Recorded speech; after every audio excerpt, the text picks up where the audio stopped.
लिखीनियन, so ਸੰਸੇਵ ਉਹ ਸ਼ਬਦ ਪੜ੍ਹ ਕੇ ਤੇ ਸਮਾਪਤੀ ਜਿਹੜੀ ਹੈ ਹੁਣ ਅੱਜ ਉੱਥੇ ਹੋਏਗੀ। I exactly don't know which day is Hola Mohalla. ਅੱਜ ਸੰਡੇ ਨੂੰ ਹੈ ਕਿ ਮੰਡੇ ਨੂੰ ਹੈ? ਮੰਡੇ ਨੂੰ ਹੈ। ਸੋ ਮੰਡੇ ਅੱਜ ਹੋਲੀ ਹੈ ਜੀ, ਕੱਲ ਹੈ ਹੋਲਾ ਮਹੱਲਾ। ਹਾਂ, ਸੋ ਮੰਡੇ ਨੂੰ ਉੱਥੇ ਅਨੰਦਪੁਰ ਸਾਹਿਬ ਅਰਦਾਸ ਹੋਏਗੀ ਸ਼ਾਮੀ ਅਨੰਦਪੁਰ ਸਾਹਿਬ ਉੱਥੇ। that has been the ਪੁਰਾਤਨ ਮਰਿਆਦਾ ਰਹੀ ਹੈ। ਰਾਗ ਅਕਾਲ ਤਖਤ ਸਾਹਿਬ ਖੁੱਲਦਾ ਹੈ ਤੇ ਲੇਕਿਨ ਜਿਹੜੀ ਉਹਦੀ ਐਂਡਿੰਗ ਜਿਹੜੀ ਹੈ ਉਹ ਅਸੀਂ ਅਕਾਲ ਤਖਤ ਸਾਹਿਬ ਨਹੀਂ ਕਰਦੇ, ਉਹ ਅਸੀਂ ਅਨੰਦਪੁਰ ਸਾਹਿਬ ਕਰਦੇ ਹਾਂ। ਉੱਥੇ ਫਿਰ ਅਰਦਾਸ ਵੀ ਸ਼ਾਮੀ ਰਾਗੀ ਸੋਦਰ ਦੀ ਚੌਕੀ ਤੋਂ ਬਾਅਦ ਜਦੋਂ ਰਹਿਰਾਸ ਪੜ੍ਹੀ ਜਾਂਦੀ ਹੈ, ਉਸ ਤੋਂ ਬਾਅਦ ਆਰਤੀ ਗਾ ਕੇ ਤੇ ਫਿਰ ਅਸੀਂ ਹੋਲੀ ਕੀ ਨੀਂਦ ਸੰਸੇਵ ਉੱਥੇ ਸ਼ਬਦ ਪੜ੍ਹਿਆ ਜਾਂਦਾ ਸ਼ਾਮੀ। ਉਸ ਤੋਂ ਪੜ੍ਹਨ ਤੋਂ ਬਾਅਦ ਫਿਰ ਅਰਦਾਸ ਹੁੰਦੀ ਹੈ ਤੇ ਅਰਦਾਸ ਹੋਣ ਤੋਂ ਬਾਅਦ ਬਸੰਤ ਰਾਗ ਦੀ ਸਮਾਪਤੀ ਹੈ। ਫਿਰ ਅਸੀਂ ਨਹੀਂ ਪੜਾਂਗੇ ਹੁਣ। ਵੀ ਵਿਲ ਵੇਟ ਅੰਟਿਲ ਦ ਜਨਵਰੀ ਨਾਓ। ਹੁਣ ਅਗਲਾ ਸੀਜ਼ਨਲ ਰਾਗ ਜਿਹੜਾ ਵਾ ਸਾਵਨ ਤੇ ਭਾਦਰੋਂ ਦੇ ਮਹੀਨੇ ਵਿੱਚ that is ਮਲਹਾਰ। ਸੋ ਹੁਣ ਮਲਹਾਰ ਦੀਆਂ ਤਿਆਰੀਆਂ ਜਿਹੜੀਆਂ ਹਨ ਉਹ ਹੁਣ ਸਾਵਣ ਦੀ ਸੰਗਰਾਂਦ ਤੋਂ ਬਾਅਦ ਮਲਹਾਰ ਜਿਹੜਾ ਹੈ। and I know ਅਸੀਂ ਬਿਗਨਰਸ ਕਲਾਸ ਵਿੱਚ ਕੀਤੀ ਨਹੀਂ, but we're going to learn a ਰੀਤ ਮਲਹਾਰ and ਉਹ ਫਿਰ ਅਗਲਾ ਸੀਜ਼ਨਲ ਜਿਹੜਾ ਹੈ ਉਹ ਮਲਹਾਰ ਦੀਆਂ ਧੁਨਾਂ ਜਿਹੜੀਆਂ ਹਨ ਉਹ ਸਾਵਣ ਦੀਆਂ ਬਾਰਿਸ਼ ਦੇ ਸਾਵਣ ਦੇ ਸੰਗਰਾਂਦ ਤੱਕ we start singing. So yeah, ਹਾਂਜੀ ਹਜ਼ੂਰ ਸਾਹਿਬ ਵਿੱਚ ਔਰ ਆਨੰਦ ਸਾਹਿਬ ਵਿੱਚ ਜਿਸ ਤਰ੍ਹਾਂ ਹੋਲਾ ਮਹੱਲਾ ਮਨਾਉਂਦੇ ਨੇ, it's very very different. Yeah, we'll talk about those some traditions also today though, but anybody has any questions from the last time before we start the today will be the last session on Guruji's life. We're going to end it for sure today though, no question in my mind, and we'll leave some bigger part of the class to question answers and everything if somebody has any questions. A lot has been discussed. I think it's been more than 2 months. I don't know how many sessions we have devoted, but it has been quite a while though. मैं भी अपनी life ਵਿੱਚ इतनी details कभी भी ਕੀਤਾ नहीं है. So if everybody can have their phones muted though. Jasmine, if you're there, I can. Uncle Ji. Okay, Jasmine's there now, so I'm going to make you a co-host now. And ਜੀ ਗਿਆਨ ਪ੍ਰਬੋਧ ਬਾਰੇ ਕੁਝ ਦੱਸੋਗੇ? ਗਿਆਨ ਪ੍ਰਬੋਧ ਬਾਰੇ last time ਮੈਂ discuss ਕੀਤਾ ਸੀ। ਸੋ ਗਿਆਨ ਪ੍ਰਬੋਧ ਦੀ ਬਾਣੀ ਵਿੱਚ ਮਹਾਰਾਜ ਨੇ ਗਿਆਨ ਦੀਆਂ ਗੱਲਾਂ, ਪਰਮਾਤਮ ਮਿਲਣ ਦੀਆਂ ਗੱਲਾਂ, ਕੋਈ ਗੱਲਾਂ ਜਿਹੜੀਆਂ ਹਨ ਪੁਰਾਣਾ ਤੋਂ ਲਿੱਤੀਆਂ ਹੋਈਆਂ ਹਨ, ਕੁਝ ਆਪਣੀ ਉਹਨਾਂ ਦੀ ਜਿਹੜੀ ਸਾਡੀ ਆਪਣੀ ਫਿਲਾਸਫੀ ਹੈ ਉਹਦੇ ਵਿੱਚੋਂ ਲਿੱਤੀਆਂ ਹੋਈਆਂ ਹਨ ਸਾਰੀਆਂ। I think I even did I finish Gyan Prabodh? I thought I finished Gyan Prabodh last time.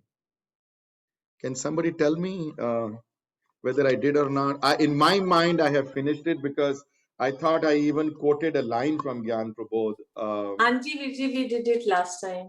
Yeah, that's what I thought too. So ਜੇ ਤੁਸੀਂ ਨਹੀਂ ਸੁਣੀ ਨਾ ਉਹਦੀ ਰਿਕਾਰਡਿੰਗ ਤੁਸੀਂ ਸੁਣ ਲੈਣਾ ਟੁਵਰਡਸ ਦੀ ਐਂਡ ਹੋਏਗੀ, ਤੇ ਜੇ ਤੁਸੀਂ ਲਾਸਟ ਵੀਕ ਨਹੀਂ ਆਏ ਸੀ ਤੇ ਮੈਂ ਅਟੈਂਡ ਕੀਤਾ ਸੀ, ਮੈਨੂੰ ਖਿਆਲ ਨਹੀਂ ਆ ਰਿਹਾ ਕਿ ਇੰਪੋਰਟੈਂਟ ਕਿਹੜੀ ਗੱਲ ਸੀ। ਯਾ ਸੋ ਗਿਆਨ ਪ੍ਰਬੋਧ ਦੀ ਰਚਨਾ ਵਿੱਚ ਉਹਨਾਂ ਨੇ ਗਿਆਨ as it's very clear from the heading itself ਕਿ ਗਿਆਨ ਦੀਆਂ ਗੱਲਾਂ ਉਹਨਾਂ ਨੇ ਫਿਲਾਸਫੀਕਲ ਜਿਹੜੀਆਂ ਗੱਲਾਂ ਹਨ ਉਹ ਛੇੜੀਆਂ ਹਨ ਉੱਥੇ, ਤੇ ਉਹ ਬਹੁਤ ਗੱਲਾਂ ਜਿਹੜੀਆਂ ਹਨ ਪੁਰਾਣਾ ਦੀਆਂ ਟ੍ਰਾਂਸਲੇਸ਼ਨ ਵੀ ਕੀਤੀਆਂ ਉਹਨਾਂ ਨੇ, ਤੇ ਬਹੁਤ ਜਗ੍ਹਾ ਆਪਣੀ ਫਿਲਾਸਫੀ ਵੀ ਰੱਖੀ ਹੈ ਉਹਨਾਂ ਨੇ ਆਪਣੀ।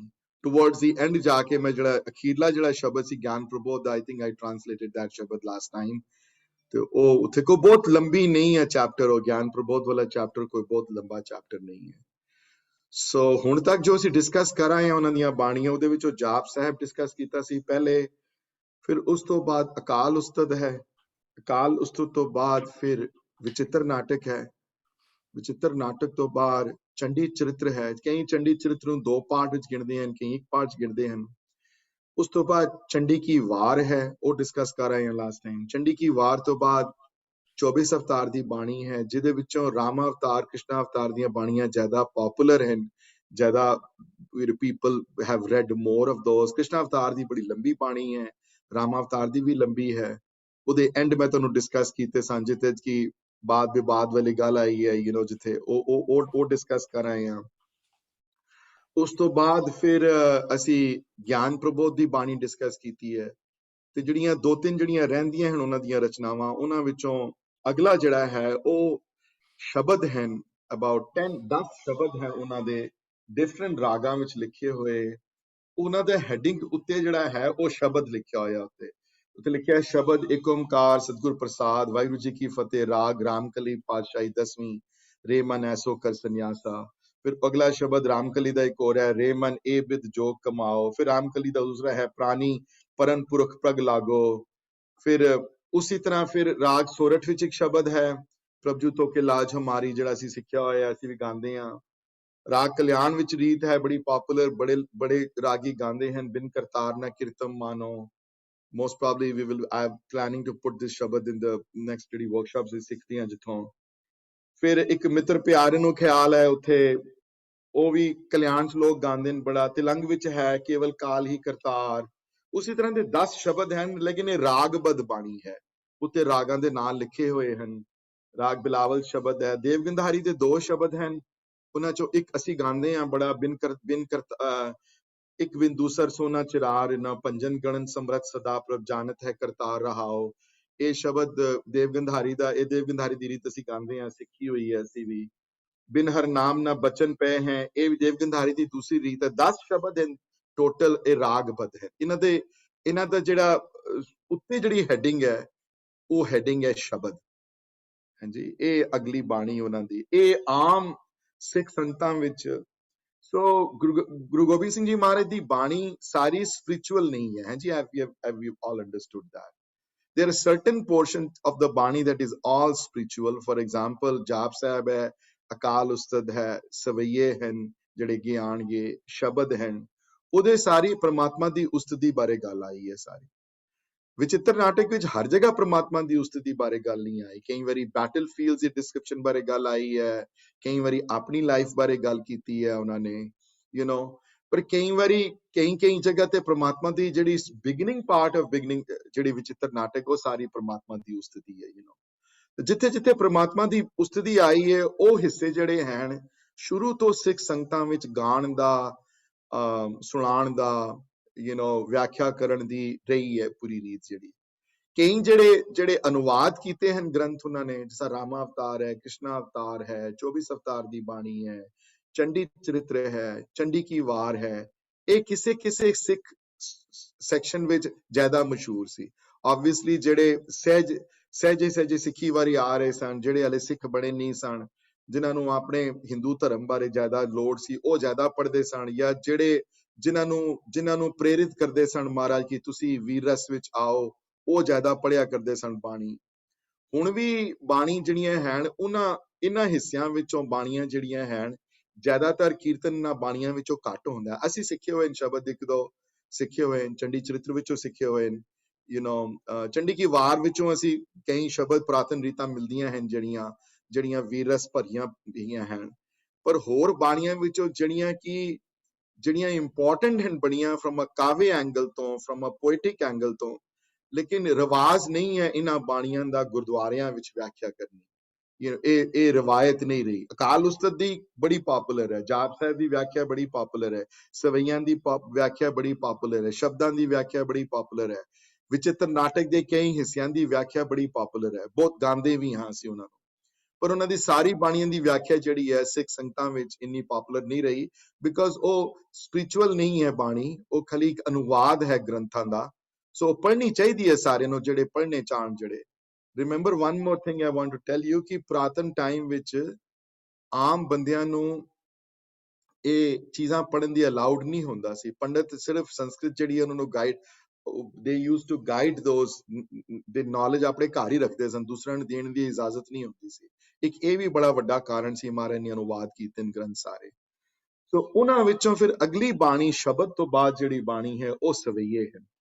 ਕਨਫਿਊਜ਼ ਨਾ ਕਰਨਾ ਆਪਣੇ ਆਪ ਨੂੰ। ਇੱਕ ਸਵਈਏ ਨਿਤਨੇਮ ਦੀ ਬਾਣੀ ਹੈ, ਤਵ ਪ੍ਰਸਾਦ ਸਵਈਏ, ਉਹ ਨਹੀਂ ਹੈ, ਉਹ ਅਕਾਲ ਉਸਤਤ ਦਾ ਹਿੱਸਾ ਹੈ। So just want to let you know, Shravak Sudh ਵਾਲੀ ਜਿਹੜੀ ਬਾਣੀ ਜਿਹੜੀ ਹੈ, ਜਿਹੜੀ ਬਾਣੀ ਰੋਜ਼ ਪੜ੍ਹਦੇ ਆ, ਜਿਹੜੀ ਨਿਤਨੇਮ ਦਾ ਜਿਹੜਾ ਹਿੱਸਾ ਹੈ ਸਿੱਖ ਦੇ, ਤਵ ਪ੍ਰਸਾਦ ਸਵਈਏ, ਉਹ ਅਕਾਲ ਉਸਤਤ ਵਿੱਚ ਹੈ।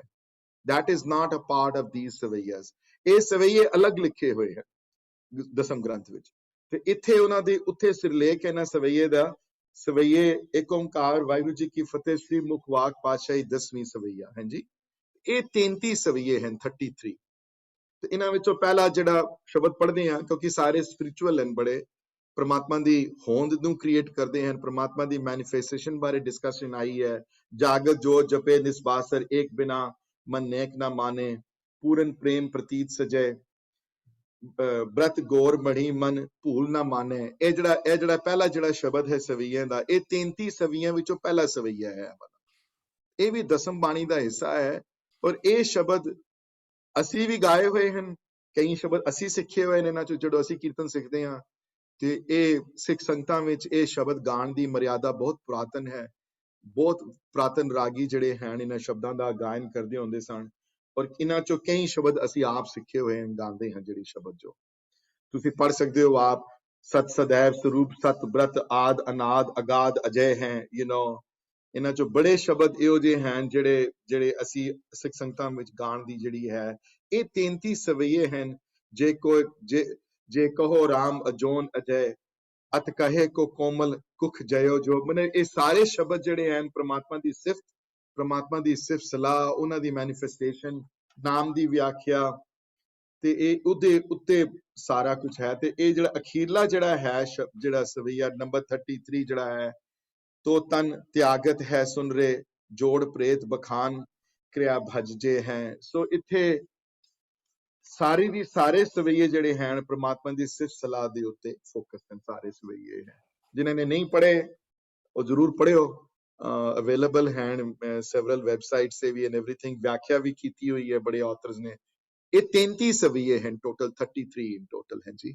And I said before don't confuse them with the ਸਵਈਆਸ that we read regularly ਜਿਹੜੇ ਨਿਤਨੇਮ ਦੀ ਬਾਣੀਆਂ ਵਿੱਚੋਂ ਹਨ ਉਹ ਤਵ ਪ੍ਰਸਾਦ ਸਵਈਏ ਹਨ ਉਹ ਅਕਾਲ ਉਸਤ ਦੀ ਬਾਣੀ ਦਾ ਹਿੱਸਾ ਹੈ ਉਹ ਇਸ ਅਲੱਗ ਨਹੀਂ ਲਿਖੇ ਹੋਏ ਉਹ ਸਵਈਏ ਹਾਂਜੀ ਵੀਰ ਜੀ ਜਿਹੜਾ ਪਹਿਲਾ ਸਵਈਆ ਜਾਗਤ ਜੋਤ ਇਹ ਅੱਜ ਕੱਲ੍ਹ ਸਾਡੀ ਨੈਸ਼ਨਲ ਐਂਥਮ ਹੈ ਸਿੰਘਾਂ ਦੀ ਉਹ ਵੈਰੀ ਗੁੱਡ ਯਾ ਰਿਪਲੇਸ ਕੀਤਾ ਜੀ ਕਈਆਂ ਨੇ ਦੇਸ਼ਵਾਦ ਦੀ ਥਾਂ ਤੇ ਕਹਿੰਦੇ ਇਹ ਪੜੋ ਚਲੋ ਜੀ ਸਾਡੇ ਸਾਹ ਗਜਿੰਦਰ ਸਿੰਘ ਜੀ ਬੈਠੇ ਨੇ ਇਹਨਾਂ ਨੇ ਸ਼ੁਰੂ ਕੀਤਾ ਕਹਿੰਦੇ ਇਹ ਸਾਡੀ ਨੈਸ਼ਨਲ ਐਂਥਮ ਚਲੋ ਜਿਹੜਾ ਮਰਜ਼ੀ ਪੜੋ ਪੜ੍ਹੇ ਸਹੀ ਬੰਦਾ ਜੀ ਮੇਰੇ ਵਾਸਤੇ ਸਾਰੀ ਬਾਣੀ ਸੇਮ ਹੈ ਬੜਾ ਅੱਛਾ ਸਵਈਆ ਜੀ तो बस पढ़ के जो याद आया जो ਉਹਨੂੰ ਮਿਲਣ ਦੀ ਇੱਛਾ ਅੰਦਰੋਂ ਪ੍ਰਗਟ ਹੋਈ ਹੈ ਔਰ ਦੇਖੋ ਜੇ ਵੀਰ ਜੀ ਜੇ ਭੁੱਖ ਲੱਗੇਗੀ ਤੇ ਬੰਦਾ ਖਾਏਗਾ ਜਿਹੜਾ ਰਜਿਆ ਹੋਵੇ ਪਹਿਲੇ ਤੋਂ ਜਿਹਨੂੰ ਉਹਦੇ ਸਾਹਮਣੇ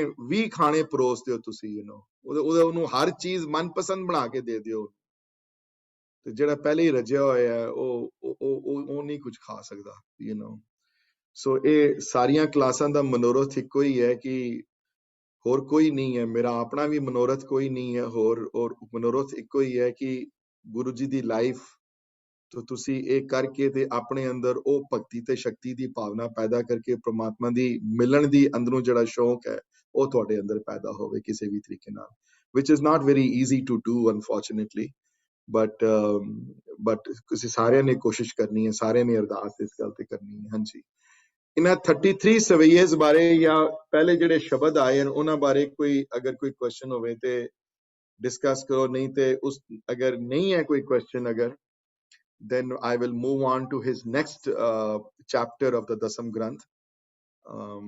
Otherwise I'll wait for a 5-10 seconds and see if somebody else has any questions on that. Hanji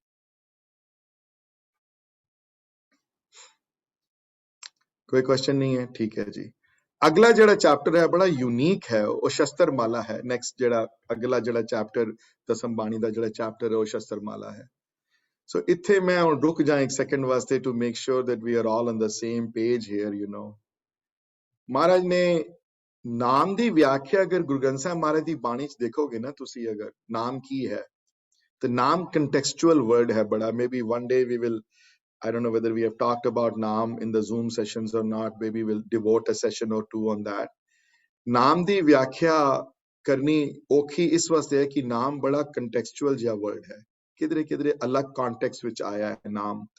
Naam kidre word sirf naam waste bhi aaya hai. Mera naam Surinder hai te ਕਿਸੇ ਦਾ ਨਾਮ ਭਵਰਾਜ ਹੈ ਕਿਸੇ ਦਾ ਨਾਮ ਪ੍ਰੀਤ ਹੈ ਕਿਸੇ ਦਾ ਨਾਮ ਕਮਲ ਹੈ ਆਪਣੇ ਆਪਣੇ ਨਾਮ ਬਾਰੇ ਆਏ ਨੇ ਵਰਡ ਕਿਧਰੇ ਕਿਧਰੇ ਨਾਮ ਪ੍ਰਮਾਤਮਾ ਦੀ ਮੈਨੀਫੈਸਟੇਸ਼ਨ ਬਾਰੇ ਆਇਆ ਹੈ, ਮਨੇ ਕਿਧਰੇ ਕਿਧਰੇ ਜੇ ਕਿਧਰੇ ਉਹਦੀਆਂ ਡਿਫਰੈਂਟ ਐਟਰੀਬਿਊਟਸ ਬਾਰੇ ਨਾਮ ਆਏ ਹਨ, ਕਰਮ ਨਾਮ ਬਾਰੇ ਆਇਆ ਹੈ।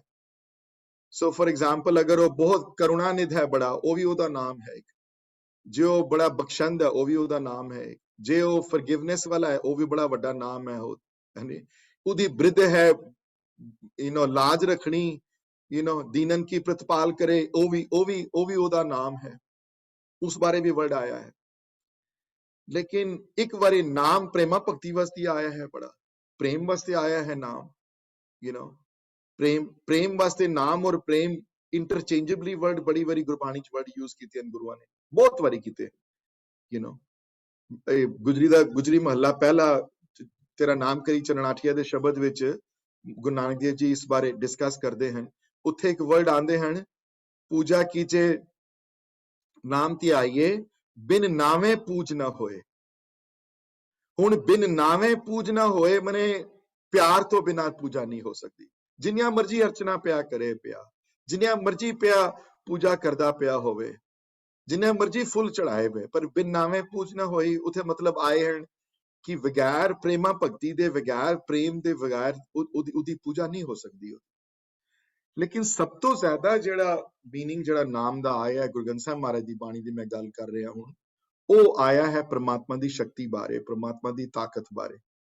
ਉਹ ਸ਼ਕਤੀ ਹੈ, ਇੱਕ ਉਹ ਤਾਕਤ ਹੈ ਜਿਹੜੀ ਸਭ ਕੁਝ ਕ੍ਰੀਏਟ ਕਰ ਸਕਦੀ ਹੈ, ਜਿਹੜੀ ਸਭ ਕੁਝ ਡਿਸਟਰੋਏ ਕਰ ਸਕਦੀ ਹੈ, ਜਿਹੜੀ ਡਿਸਟਰੋਏ ਕਰਕੇ ਆਪਣੇ ਆਪ ਤੋਂ ਰੀਕ੍ਰੀਏਟ ਕਰ ਸਕਦੀ ਹੈ।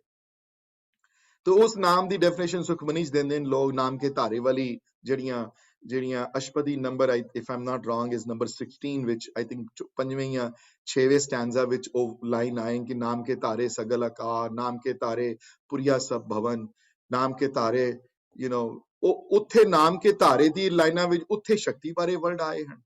ਉਸ ਪ੍ਰਮਾਤਮਾ ਦੀ ਅਨੀਮ ਜਿਹੜੀ ਸ਼ਕਤੀ ਹੈ, ਇੱਕ ਉਹ ਜੋਤ ਜੋ ਅੱਖਾਂ ਵਿੱਚ ਹੈ, ਜੋ ਦੇਖ ਸਕਦੀ ਹੈ, ਉਹ ਤਾਕਤ ਜੋ ਕੰਨਾਂ ਵਿੱਚ ਹੈ, ਜੋ ਕੰਨ ਸੁਣ ਸਕਦੇ ਹਨ, ਉਹ ਚੀਜ਼ ਜਿਹੜੀ ਸਾਡੇ ਦਿਮਾਗ ਵਿੱਚ ਹੈ, ਸਾਡਾ ਮਾਈਂਡ ਸੋਚਦੇ, ਜਿਹੜੀਆਂ ਕੋਗਨੀਟਿਵ ਐਬਿਲਿਟੀ ਸਾਨੂੰ ਦਿੱਤੀਆਂ ਹਨ, ਉਹਦੇ ਦੇਣ ਦੇ ਪਿੱਛੇ ਜਿਹੜਾ ਨਾਮ ਹੈ, ਉਸ ਨਾਮ ਬਾਰੇ ਡਿਸਕਸ਼ਨ ਆਈ ਹੈ। ਤੇ ਮੈਂ ਇੱਥੇ ਤਾਂ ਗੱਲ ਕੀਤੀ ਇਸ ਗੱਲ ਦੀ ਕਿ ਦਸਮ ਬਾਣੀ ਵਿੱਚ ਉਸ ਨਾਮ ਦੀ ਵਿਆਖਿਆ ਨੂੰ ਇੱਕ ਸਟੈਪ ਅੱਗੇ ਲੈ ਜਾਂਦੇ ਹਨ ਮਹਾਰਾਜ, ਤੇ ਇੱਥੇ ਨਾਮ ਵਿੱਚ ਸ਼ਕਤੀ ਨੂੰ ਵੀ ਲਿੱਤਾ ਨੇ।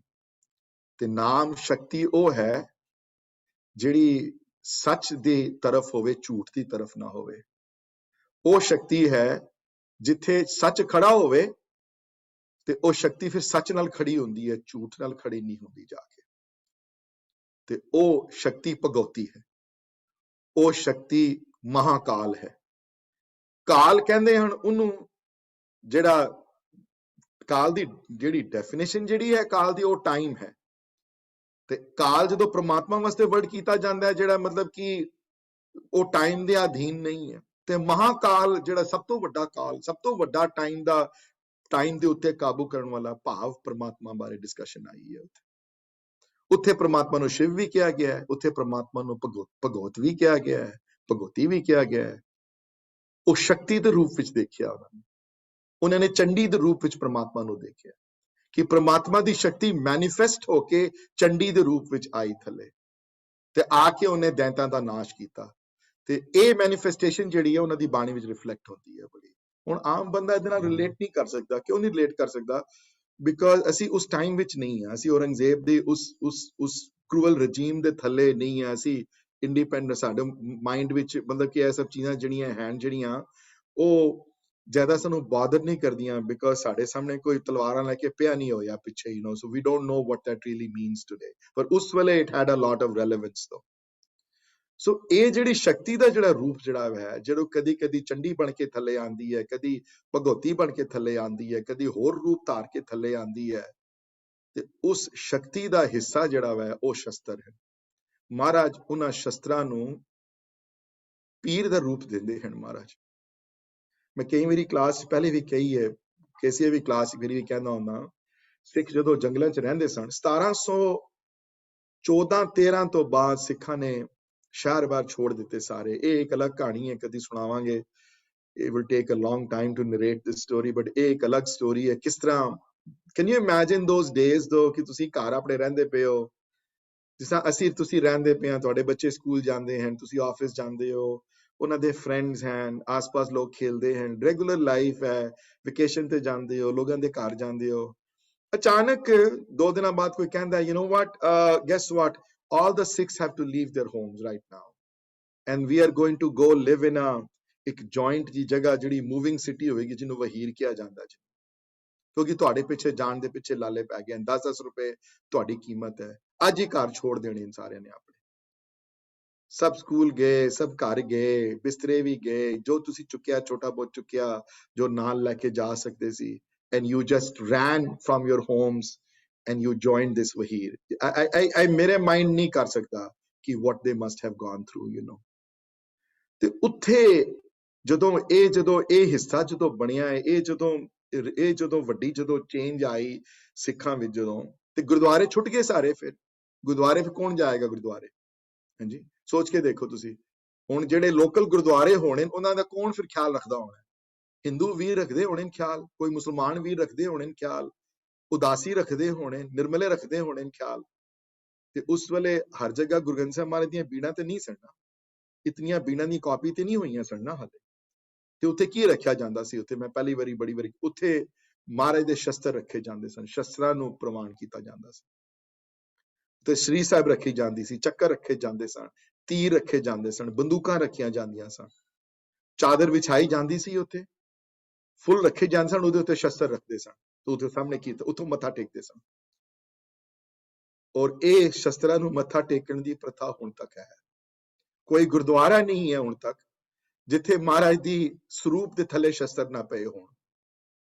ਇਹ ਮਰਿਆਦਾ ਹੈ ਸਿੱਖ ਧਰਮ ਦੀ।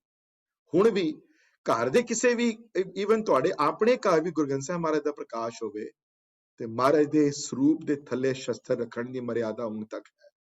ਇਹ ਪੁਰਾਤਨ ਮਰਿਆਦਾ ਹੈ।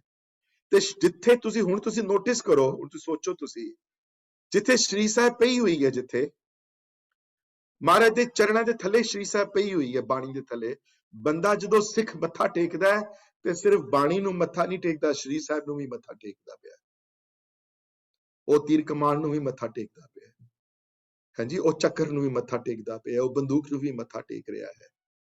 ਤੁਹਾਡਾ ਸਿਰ ਬਾਣੀ, ਸਿਰਫ ਬਾਣੀ ਅੱਗੇ ਨਹੀਂ ਝੁਕ ਰਿਹਾ, ਸਿਰਫ ਸਪਿਰਿਚੁਅਲ ਥਿੰਗ ਅੱਗੇ ਨਹੀਂ ਝੁਕ ਰਿਹਾ, ਤੁਹਾਡਾ ਸਿਰ ਸ਼ਕਤੀ ਦੇ ਅੱਗੇ ਵੀ ਝੁਕਦਾ ਪਿਆ ਹੈ। ਇਹ ਦਸਮ ਪਿਤਾ ਦੀ ਦੇਣ ਹੈ, ਮਹਾਨ ਦੇਣ ਹੈ, ਬਹੁਤ ਵੱਡੀ। ਤੇ ਇਹ ਮੈਂ ਤਾਂ ਬੈਕਗ੍ਰਾਉਂਡ ਦਿੱਤੀ, ਕਈ ਵਾਰੀ ਬੰਦਿਆਂ ਨੂੰ ਸਮਝ ਨਹੀਂ ਆ ਪਾਉਂਦੀ, ਕਈ ਬੰਦਾ ਰਿਲੇਟ ਨਹੀਂ ਕਰ ਸਕਦਾ ਇਸ ਬਾਲੋਂ ਕਿ ਸ਼ਸਤਰ, ਉਹਨਾਂ ਨੇ ਆਪਣੇ ਸ਼ਸਤਰਾਂ ਨੂੰ ਪੀਰ ਮੰਨਿਆ ਹੈ। ਉਹ ਕਿਹਾ ਹੈ ਉਹਨਾਂ ਨੇ ਕਿ ਮੇਰੇ ਪੀਰ ਹੈ ਮੇਰੇ ਸ਼ਸਤਰ।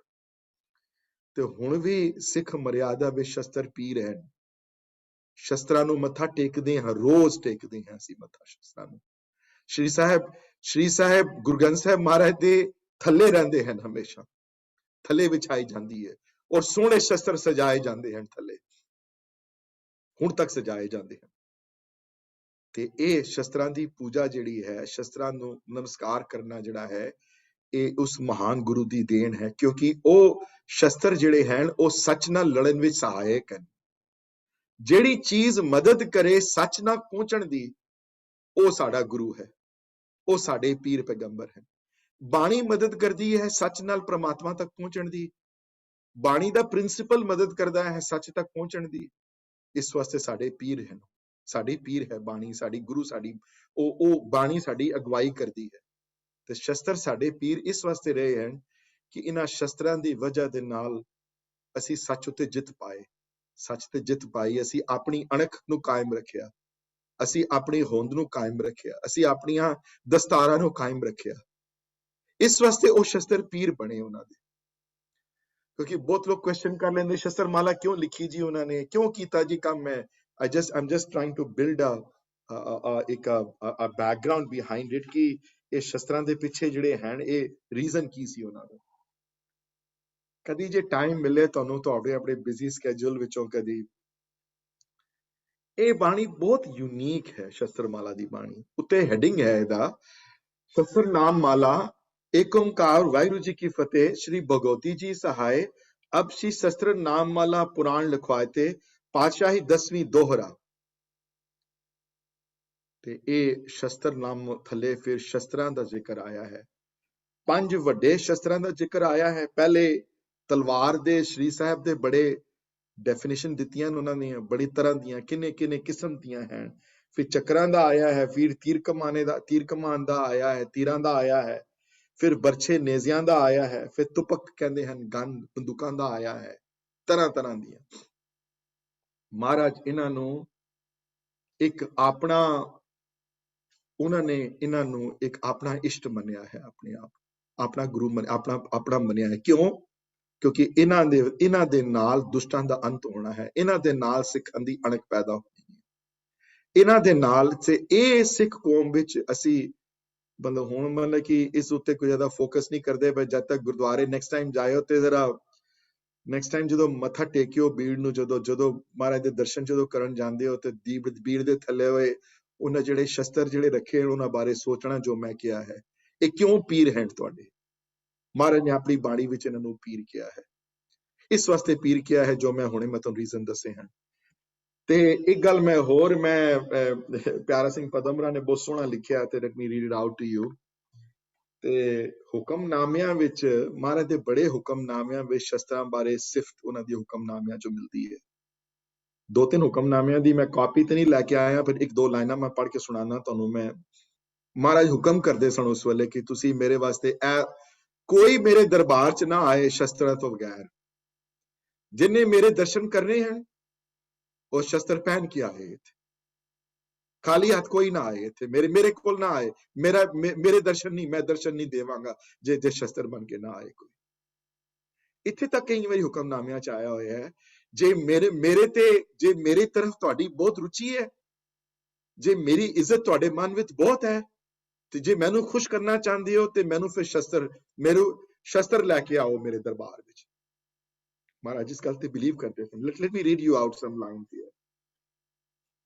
ਸੰਗਤ ਹਥਿਆਰ ਬਣ ਕੇ ਦਰਸ਼ਨ ਆਵਣਾ, ਇੱਕ ਮੈਂ ਕੋਟ ਕਰਦਾ ਮੈਂ ਤੁਹਾਨੂੰ ਹੁਕਮਨਾਮਿਆਂ ਚੋਂ। ਸੰਗਤ ਹਥਿਆਰ ਬਣ ਕੇ ਦਰਸ਼ਨ ਆਵਣਾ। ਇਹ ਦੂਸਰੀ ਦੇਖੋ, ਇੱਕ ਮੈਂ ਹੋਰ ਕੋਟ ਕਰਦਾ ਤੁਹਾਨੂੰ। ਸਰਬਤ ਖਾਲਸੇ ਹਥਿਆਰ ਬਣ ਕੇ ਹਜ਼ੂਰ ਆਵਣਾ। ਸਰਬਤ ਖਾਲਸੇ ਹਥਿਆਰ ਬਣ ਕੇ ਹਜ਼ੂਰ ਆਵਣਾ, ਮੇਰੇ ਹਜ਼ੂਰ ਆਉਣ ਤੋਂ ਪਹਿਲੇ ਬਗੈਰ ਸ਼ਸਤਰਾਂ ਤੋਂ ਨਾ ਆਵਣਾ, ਮੇਰੇ ਕੋਲ ਕੋਈ ਸ਼ਸਤਰਧਾਰੀ ਬਣ ਕੇ ਆਵਣਾ। ਮੈਨੂੰ ਸ਼ਸਤਰਧਾਰੀ ਸਿੱਖ ਪਸੰਦ ਹੈ।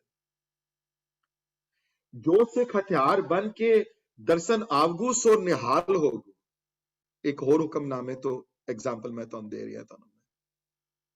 ਔਰ ਕਿਤਨੇ ਸਾਰੇ ਹੁਕਮਨਾਮੇ ਇਹੋ ਜਿਹੇ ਵੀ ਹਨ ਜਿਹਦੇ ਵਿੱਚ ਮਹਾਰਾਜ ਨੇ ਸ਼ਸਤਰਾਂ ਦਾ ਮੰਗ ਕੀਤੀ ਹੈ ਸਿੱਖ ਸੰਗਤਾਂ ਕੋਲ, ਕਿ ਇਸ ਹੱਥ ਵਿੱਚ ਸਾਨੂੰ 2 ਹਾਥੀ, ਜੰਗੀ ਹਾਥੀ ਚਾਹੀਦੇ ਹਨ, ਜਾਂ 2 ਘੋੜੇ ਚਾਹੀਦੇ ਹਨ, ਜਾਂ 2 ਸ਼੍ਰੀ ਸਾਹਿਬ ਚਾਹੀਦੀਆਂ ਹਨ, ਸਾਨੂੰ 5 ਤੀਰ ਚਾਹੀਦੇ ਹਨ, 2 ਬੰਦੂਕਾਂ ਚਾਹੀਦੀਆਂ ਹਨ। ਮਹਾਰਾਜ ਦੂਰੋਂ ਸਿੱਖ ਨਵੇਂ ਤੋਂ ਨਵੇਂ ਸ਼ਸਤਰ ਬਣਾ ਕੇ ਮਹਾਰਾਜ ਦੀ ਦਰਬਾਰ 'ਚ ਭੇਟ ਕਰਦੇ ਸਨ। ਮੈਂ ਤੁਹਾਨੂੰ ਉਹਨਾਂ ਦੀ ਕਹਾਣੀ ਸੁਣਾਈ ਹੋਈ ਹੈ, ਜਦੋਂ ਇੱਕ ਵਾਰੀ ਗੁਰੂ ਦਰਬਾਰ ਵਿੱਚ ਜਦੋਂ ਇੱਕ ਸਿੱਖ ਲਾਹੌਰ ਤੋਂ ਇੱਕ ਸਪੈਸ਼ਲ ਗਨ ਬਣਾ ਕੇ ਮਹਾਰਾਜ ਦੇ ਸਾਹਮਣੇ ਲੈ ਕੇ ਆਇਆ, ਤੇ ਮਹਾਰਾਜ ਨੇ ਕਿਹਾ ਅਸੀਂ ਤਾਂ ਟੈਸਟ ਲੈਣਾ ਹੈ, ਅਸੀਂ ਤਾਂ 2 ਸਿੰਘ ਆ ਕੇ ਸਾਹਮਣੇ ਹੋ ਜਾਓ। ਤੁਹਾਨੂੰ ਮੈਂ ਸੁਣਾਈ ਹੋਈ ਹੈ ਕਥਾ, ਹੈ ਕਲਗੀਧਰ ਚਮਤਕਾਰ 'ਚ ਹੀ ਆਉਂਦੀ ਹੈ, ਬਹੁਤ ਸੋਹਣੀ ਲਿਖੀ ਹੈ ਭਾਈ ਸਾਹਿਬ ਭਾਈ ਵੀਰ ਸਿੰਘ ਨੇ 2nd ਵਾਲੀਅਮ ਵਿੱਚ। ਭਾਈ ਡੱਲੇ ਦੇ ਸਾਹਮਣੇ ਉਹਨੂੰ ਦਿਖਾਉਣ ਵਾਸਤੇ, ਭਾਈ ਡੱਲਾ ਜਿਹਨੂੰ ਕਿ ਸਿੱਖ ਕਿਹੋ ਜਿਹੇ ਹੁੰਦੇ ਹਨ, ਤੇ ਉੱਥੇ ਲਿਖਿਆ ਹੋਇਆ ਕਿ 2 ਪੱਗ ਬੰਦੇ ਪਏ ਸਨ ਜਿਹੜੇ ਸਿੱਖ, ਜਿਹੜੇ ਇੱਕ ਦੇ ਅੱਧ ਬੰਨੀ ਪੱਗ ਤੇ ਇੱਕ ਹਲੇ ਸ਼ੁਰੂ ਕੀਤੀ ਸੀ ਪੱਗ ਬੰਨੀ। ਅੰਦਰ ਜਦੋਂ ਕੰਨਾਂ 'ਚ ਆਵਾਜ਼ ਪਈ ਉਹਨਾਂ ਦੇ ਕਿ ਮਹਾਰਾਜ ਨੂੰ 2 ਸਿੱਖ ਚਾਹੀਦੇ ਹਨ ਆਪਣੇ ਬੰਦੂਕ ਟੈਸਟ ਕਰਨ ਵਾਸਤੇ, ਉਹ ਆਪਣੀ ਪੱਗਾਂ ਇੱਕ ਅੱਗ ਪੱਧੀ ਚੁੰਝ ਪਾਈ ਹੋਈ ਸਿੱਧਾ ਦੌੜ ਕੇ ਉਹਨਾਂ ਦੇ ਸਾਹਮਣੇ ਆ ਗਏ। ਉੱਥੋਂ ਵੀ ਪ੍ਰੂਵ ਹੁੰਦਾ ਹੈ ਕਿ ਮਹਾਰਾਜ ਨੂੰ ਸ਼ਸਤਰ ਪਸੰਦ ਸਨ। ਇਹ ਚੜ੍ਹਦੀ ਕਲਾ ਦਾ ਸਰੂਪ ਹੈ ਸਿੱਖ ਦਾ, ਚੜ੍ਹਦੀ ਕਲਾ ਦੀ ਇੱਕ ਨਿਸ਼ਾਨੀ ਹੈ ਸਿੱਖ ਕੌਮ ਵਿੱਚ। ਸੋ ਇਹ ਸ਼ਸਤਰਨਾਮਾ ਜਿਹੜਾ ਜਦੋਂ ਕਦੀ ਤੁਹਾਨੂੰ ਟਾਈਮ ਮਿਲੇ, ਕਦੀ I know everybody is very busy with lives and everything, ਤੇ ਤੁਸੀਂ ਕਦੀ ਇੱਕ ਚੈਪਟਰ ਵੀ, ਇੱਕ ਪੇਜ ਵੀ ਪੜ੍ਹੋਗੇ ਤੇ ਤੁਹਾਨੂੰ ਮਨ 'ਚ ਇੱਕ ਚੜ੍ਹਦੀ ਕਲਾ ਦੀ ਫੀਲਿੰਗ ਆਏ ਕਿ ਮਹਾਰਾਜ ਨੇ ਇਤਨੀ ਡੈਪਥ ਵਿੱਚ ਗਏ ਹਨ ਸ਼ਸਤਰਨਾਮਾ ਦੇ। ਮੱਥਾ ਵੀ ਟੇਕਿਆ ਉਹਨਾਂ ਸ਼ਸਤਰਾਂ ਨੂੰ, ਤੇ ਉਹਨਾਂ ਸ਼ਸਤਰਾਂ ਦੇ ਨਾਮ, ਉਹਨਾਂ ਸ਼ਸਤਰਾਂ ਦੀ ਪ੍ਰਯੋਗ, ਉਹਨਾਂ ਸ਼ਸਤਰਾਂ ਦੇ ਢੰਗ, ਉਹਨਾਂ ਸ਼ਸਤਰਾਂ ਦੀ ਡੈਫੀਨੇਸ਼ਨ ਬੜੀ ਡੈਪਥ ਵਿੱਚ ਆਈ ਹੈ ਉੱਥੇ। 5 ਵੱਡੇ ਚੈਪਟਰ ਹਨ ਸਾਰੇ ਇਹ ਸ਼ਸਤਰਨਾਮਾ ਦੇ, ਤੇ ਅੱਗੋਂ ਜਿਹਦੇ ਉੱਤੇ ਮੇਰੇ ਗੁਰੂ ਦੀ ਕਿਰਪਾ ਹੋਏਗੀ ਉਹ ਫਿਰ ਇਹ ਪੜ੍ਹੇਗਾ, ਕਿਉਂਕਿ ਇਹ ਵੀ ਸਾਡੇ ਪੀਰ ਮੰਨੇ ਹਨ। ਉਹਨਾਂ ਨੇ ਭਗਵਤੀ ਨੂੰ ਆਪਣਾ ਪੀਰ ਮੰਨਿਆ ਹੈ, ਸ਼੍ਰੀ ਸਾਹਿਬ ਨੂੰ ਆਪਣਾ ਪੀਰ ਮੰਨਿਆ ਹੈ। ਤੇ ਹੁਣ ਵੀ ਜਦੋਂ ਲਾੜਾ ਵਿਆਹਣ ਜਾਂਦਾ ਹੈ ਗਰੂਮ, ਜਦੋਂ ਤੇ ਵਿਆਹਣ ਦੇ ਟਾਈਮ ਵੀ ਸ਼੍ਰੀ ਸਾਹਿਬ ਦਿੱਤੀ ਜਾਂਦੀ ਹੈ ਨਾਲ ਉਹਨੂੰ, ਕਿਉਂਕਿ ਮਹਾਰਾਜ ਇਹ ਇੱਕ ਬਣਿਆ ਅਸੂਲ ਉਸ ਵੇਲੇ ਵੀ ਸੀ ਕਿ ਆਨੰਦ ਕਾਰਜ ਦੇ ਟਾਈਮ ਵੀ ਸਿੱਖ ਜਿਹੜਾ ਵੈ ਉਹ ਸ਼ਸਤਰਾਂ ਬਗੈਰ ਨਾ ਆਨੰਦ ਕਾਰਜ ਕਰਾਏ, ਆਪਣਾ ਸ਼ਸਤਰ ਲੈਸ ਨਾਲ ਕਰਾਏ ਆਨੰਦ ਕਾਰਜ। ਆਨੰਦ ਕਾਰਜ ਕਰਦਿਆਂ ਹੋਇਆਂ ਗੁਰੂ ਦੇ ਸਾਹਮਣੇ ਜਦੋਂ ਸਨਮੁਖ ਹੋਵੇ ਤੇ ਸ਼ਸਤਰਾਂ ਨਾਲ ਆਏ ਉੱਥੇ।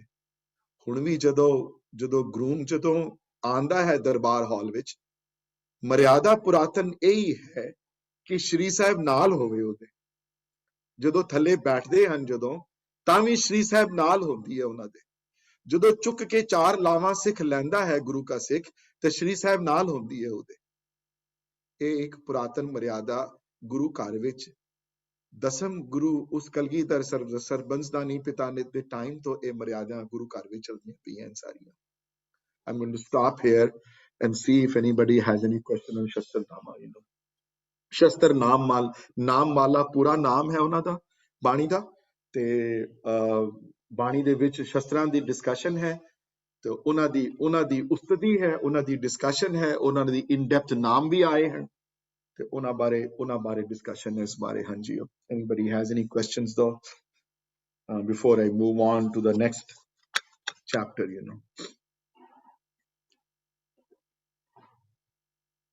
nobody has any questions? Okay.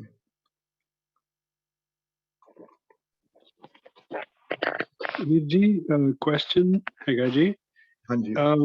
The focus on getting Shastra is excellent. I'm just wondering about is there mention about how war or how ਕਿਸ ਤਰ੍ਹਾਂ ਜਿਹੜੀ ਹੈਗੀ ਹੈ ਲੜਾਈ ਕੀਤੀ ਜਾ ਸਕਦੀ ਹੈਗੀ? Is there a mention in any place of that kind of things? ਮਨੇ ਕਿ ਯੁੱਧ ਨੀਤੀ ਬਾਰੇ ਗੱਲ ਕਰਦੇ ਪਿਓ, ਮਨੇ ਹਾਊ ਟੂ ਫਾਈਟ ਅ ਵਾਰ ਦੇ ਬਾਰੇ ਗੱਲ ਕਰਦੇ? ਹਾਂਜੀ, ਯੁੱਧ ਨੀਤੀ ਬਾਰੇ। I maybe ਕਿਧਰੇ 24 ਅਵਤਾਰਾਂ ਦੀ ਬਾਣੀ ਕਿਧਰੇ ਡਿਸਕਸ਼ਨ ਆਈ ਹੋਵੇ ਕਿਧਰੇ, ਬਟ ਮੈਂ ਸੋਚਦਾ ਵਾਰਸ ਇਟਸੈਲਫ ਦੇ ਉੱਤੇ ਬੜੀ ਡਿਸਕਸ਼ਨ ਹੈ, ਬਟ ਹਾਊ ਟੂ ਫਾਈਟ ਦੋ ਜਾਂ ਉਹਦੀ ਜਿਹੜੀ ਨੀਤੀ ਜਿਹੜੀ ਹੈ, ਉਹਦਾ ਢੰਗ ਜਿਹੜਾ ਹੈ, I don't know whether he went into, whether Guruji went into that part or not. I'm not 100% sure, Vaj. I can get back to you on that. Because ਸਾਰੇ 24 ਅਵਤਾਰ ਦੇ ਇੱਕ ਪੇਜ ਤੇ ਮੈਂ ਵੀ ਨਹੀਂ ਪੜਿਆ ਹੋਇਆ, I have not read it. Many people might have read it, but I have not. I have read many parts of it. I have read many parts of the Shastarnama myself, but I have not looked at every single page, so if maybe I could have missed something or something like that, but I can get back to you on that. So मैं किसी दावे नाल नहीं कह सकता वीर जी कि लिखिया या नहीं लिखिया होया। मेरे जो दिमाग च गल आंदी है कि आंसर इज नहीं लिखिया होया इस बारे। हाँ जी। So Veer ji, just one question. Pagati word is also used in Sukhmani. Yes. Pagati, Bhagavant, Bhagat ka rang. That's right. So it the same. ਉੱਥੇ ਵੀ ਪਰਮਾਤਮਾ ਦੀ ਸ਼ਕਤੀ ਵਾਸਤੇ ਯੂਜ਼ ਕੀਤਾ ਹੈ। ਪਰਮਾਤਮਾ ਦੀ ਸ਼ਕਤੀ ਬਾਰੇ ਵਰਡ ਆਇਆ ਭਗਵਤੀ ਉੱਥੇ ਪਰਮਾਤਮਾ ਦੀ ਸ਼ਕਤੀ ਬਾਰੇ ਆਇਆ। ਇੱਥੇ ਵੀ ਭਗਵਤੀ ਜਿਹੜਾ ਆਇਆ ਹੈ ਵਰਡ, ਉਹ ਪਰਮਾਤਮਾ ਦੀ ਸ਼ਕਤੀ ਵਾਸਤੇ ਆਇਆ ਹੈ ਵਰਡ। ਭਗਵਤੀ ਪੁਰਾਣਾ ਵਿੱਚੋਂ ਹੈ ਨਾਮ ਸਾਰੇ। ਸੋ ਵੀਰ ਜੀ, ਹੁਣ ਬੜੇ ਨਾਮ ਇਹੋ ਜਿਹੇ, ਫॉर एग्जांपल ਕੇਸ਼ਵ ਹੈ, ਮਾਧਵ ਹੈ। ਹੁਣ ਮਾਧਵ ਵਰਡ ਤੇ ਬੜੀ ਵਾਰੀ ਗੁਰੂ ਗ੍ਰੰਥ ਸਾਹਿਬ ਮਹਾਰਾਜ ਦੀ ਬਾਣੀ ਚ ਆਇਆ ਵਰਡ ਮਾਧਵ। ਕੇਸ਼ਵ ਵੀ ਬੜੀ ਵਾਰੀ ਆਇਆ ਹੈ ਵਰਡ, ਬੜੀ ਵਾਰੀ ਆਇਆ ਹੈ ਵਰਡ, ਬੜੀਆਂ ਡਿਫਰੈਂਟ ਸ਼ਬਦਾਂ ਵਿੱਚ ਆਇਆ ਹੈ ਕੇਸ਼ਵ ਵਰਡ। ਮਾਧਵ ਵੀ ਵਰਡ ਆਇਆ ਹੈ, ਲੇਕਿਨ ਮਾਧਵ ਟ੍ਰੈਡੀਸ਼ਨਲੀ ਜਿਹੜਾ ਵਰਡ ਹੈ ਉਹ ਕ੍ਰਿਸ਼ਨ ਜੀ ਵਾਸਤੇ ਵਰਤਿਆ ਜਾਂਦਾ ਸੀ ਐਜ਼ ਐਨ ਓਰੀਜਨਲ ਪੁਰਾਣਾ ਵਿੱਚੋਂ ਵਰਡ। ਸੋ ਗੁਰੂ ਗ੍ਰੰਥ ਸਾਹਿਬ ਮਹਾਰਾਜ ਦੀ ਬਾਣੀ ਵਿੱਚ ਵੀ ਜੀ ਬੜੀ ਜਗ੍ਹਾ ਪੁਰਾਣਾ ਵਿੱਚੋਂ ਵਰਡ ਜਿਹੜੇ ਲਿੱਤੇ ਹਨ ਉਹਨਾਂ ਨੇ, ਲੇਕਿਨ ਉੱਥੇ ਵਰਡ ਪਰਮਾਤਮਾ ਵਾਸਤੇ ਆਇਆ। ਰਾਮ ਵਰਡ ਫॉर एग्जांपल, ਉਹ ਰਾਮ ਵਰਡ ਜਿਹੜਾ ਹੈ, ਹੁਣ ਕਈਆਂ ਨੂੰ ਇਹ ਵੀ ਕਨਫਿਊਜ਼ਨ ਹੁੰਦੀ ਹੈ ਕਿ ਕਈ ਵਾਰੀ ਰਾਮ ਵਰਡ ਨੂੰ ਦੇਖ ਕੇ ਵੀ ਉਹ ਦਸ਼ਰਥ ਵਾਲਾ ਰਾਮ।